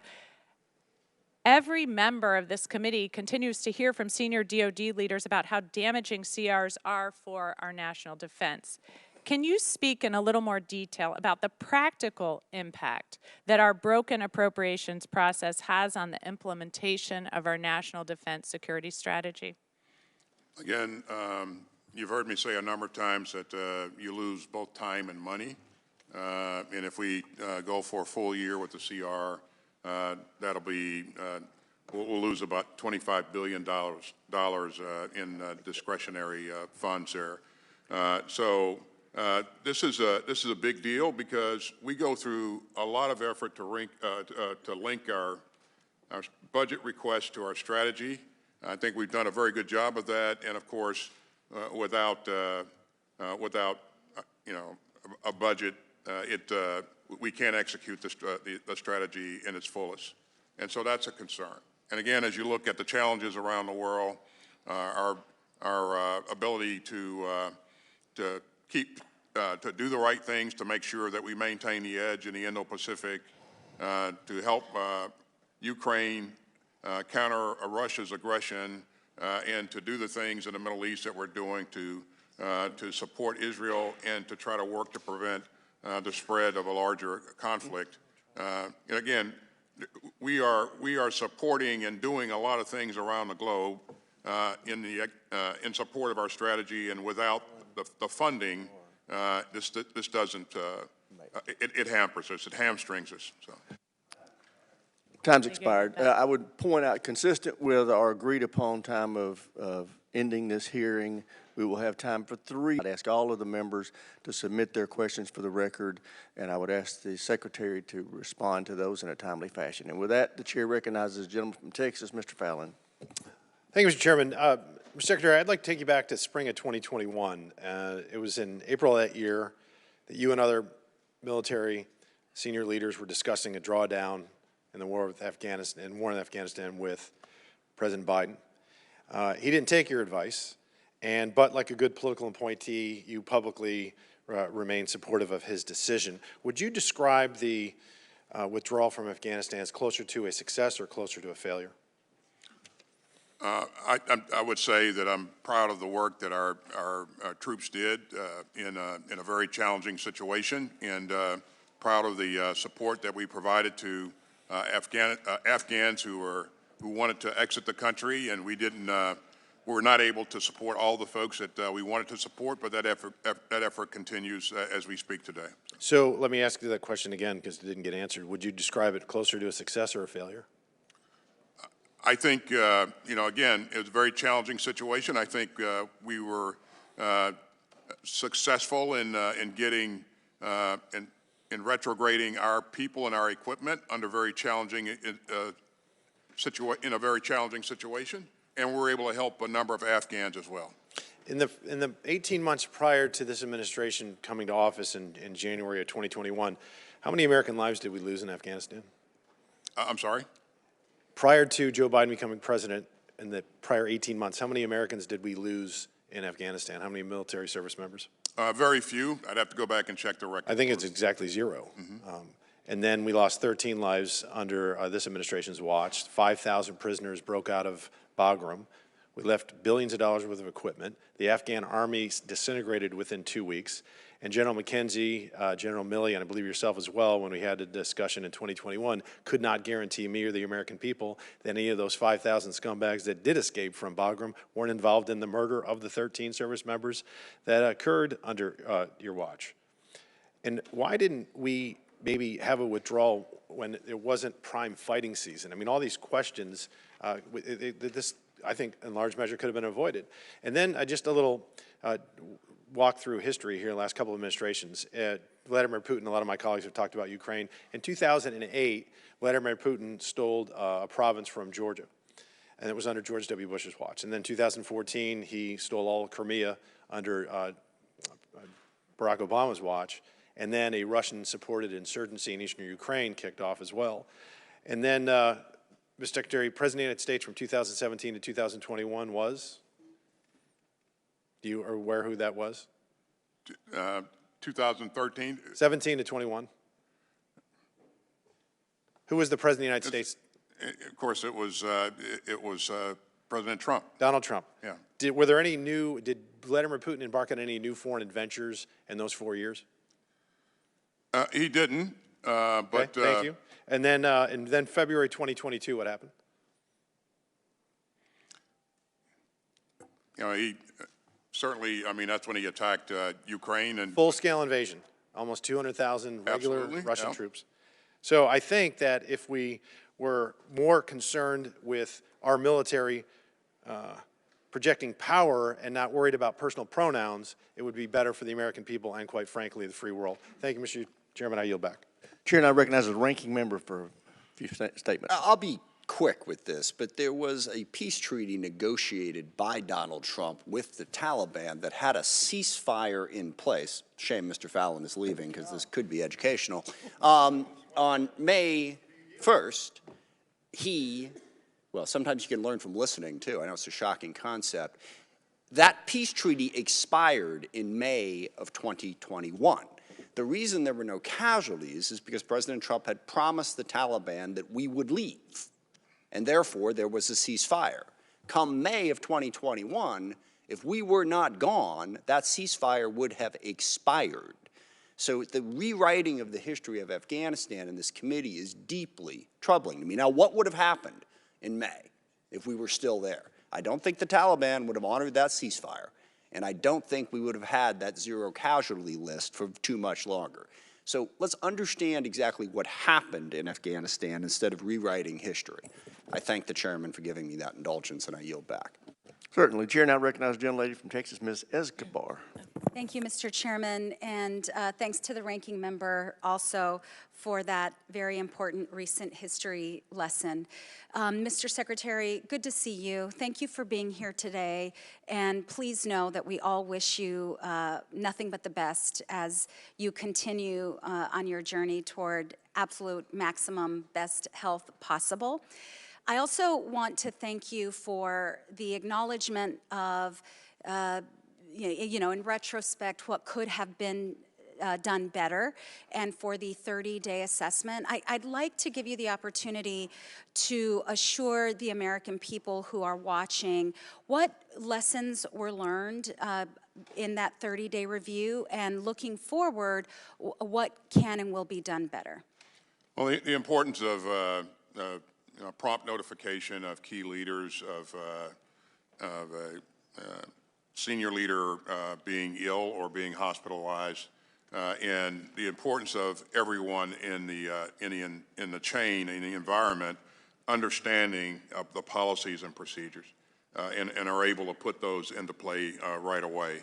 And we put measures in place that ensure that first of all, people are aware of the policies and procedures, and they execute them. We had an opportunity to put this in play on February 11th when I went back to the hospital, and prompt notification was made, transfer of authorities was made promptly, and again, I reassumed my responsibilities on February 13th. So we'd already put things into place by February 11th before the 30-day review came out. And then when the 30-day review made recommendations, 8 recommendations to me, we're going to take those recommendations on. We've already executed 2 of them, and the other 6 we're promptly pursuing.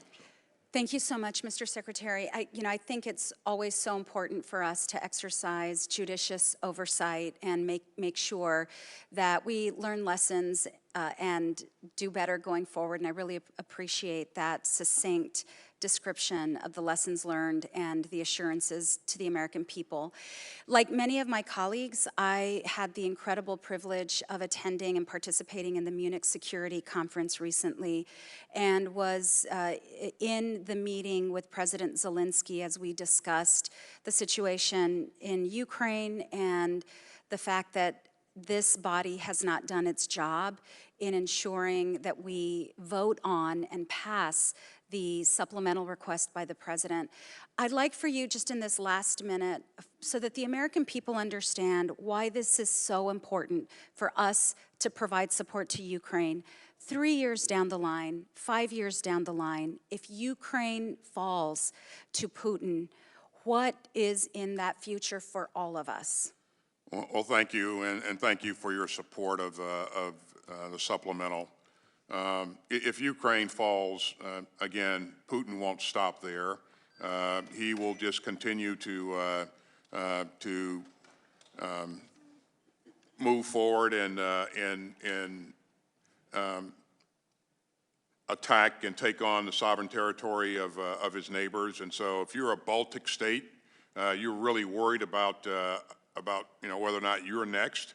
And so they know Putin. They know that what he's capable of. And quite frankly, if Ukraine falls, I really believe that NATO will be in a fight with Russia. Gentlelady's time expired. Chair now recognizes the gentlelady from South Carolina. Thank you, Mr. Chairman, and thank you, Secretary Austin, for being with us today. Cancer is a serious illness, and we wish you the best in your recovery. I've been disappointed today in some of the responses. I do want to ask a question: when did you first receive your diagnosis? It was early December. And then who did you tell? Did you tell your staff when you received the diagnosis? I did not. Again, as I said earlier. Did you tell your staff you received the diagnosis, yes or no? No, I did not. Okay. When did you learn that you needed surgery? Well, as soon as that diagnosis was made, you have. Okay, and then when did you tell your staff you needed surgery? When you found out you needed surgery, did you then inform your staff that you needed surgery? I didn't tell my staff that I needed surgery. When did you schedule the surgery? It was mid-December. Okay, and that was the December 22nd surgery? Yes. When you scheduled the surgery, did you tell your staff you had a surgery scheduled? I did not. When you go under surgery for prostate cancer, do you need to be totally knocked out, right? You can't be awake for the surgery. You have to be totally unconscious right, and incapacitated, right? Yes or no? That's right. Okay, thank you. And then the date of the first surgery was December 22nd. At what point did you tell your staff you were going under the knife and going to be unconscious and incapacitated? Again, Did you tell your staff that you were in the hospital and going to be under the knife? I have admitted that I didn't get this right. I should have notified the president of my my cancer diagnosis and my. So you didn't inform your staff in December when you had the December surgery that you were going to be incapacitated at all? I knew I was going to be incapacitated, and I transferred authorities to the deputy secretary. And then they had this emergency event. Well, that was January 1. That's correct. What time of day did that happen? Late afternoon. And then did you tell your staff late afternoon when it happened what was happening? I didn't. My concern there was getting to the hospital. You did not tell your staff that you were on the way to the hospital? That's right. Okay. When did your staff find out you were at the hospital? I don't know when. You don't know when you told your staff that you were at the hospital? Are you kidding me? Again, as a patient in the hospital undergoing evaluation. Okay, let me just back up. I have a minute and a half. If any American worker did what you did, they would be fired. And they aren't the number 2 in the chain of command of the greatest and most lethal fighting force in the world. And here you are, you're not informing anybody on your staff that this is happening, let alone the President of the United States, let alone the delay to the Joint Chiefs of Staff, let alone the delay to the Deputy Secretary.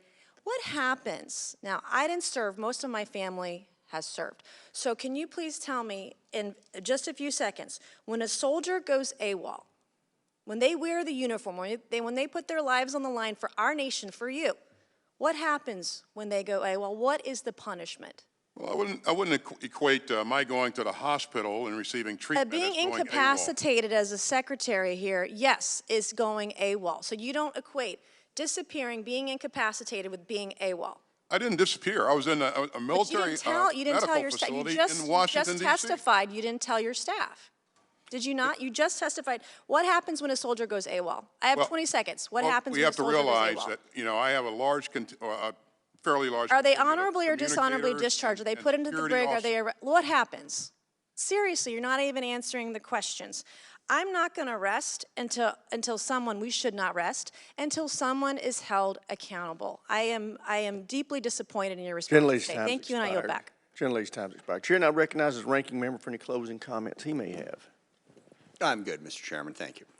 I thank the Secretary for making himself available. I would remind members that didn't get to questions to submit them for the record, and I ask the Secretary to respond to them in a timely fashion. With that, we are adjourned.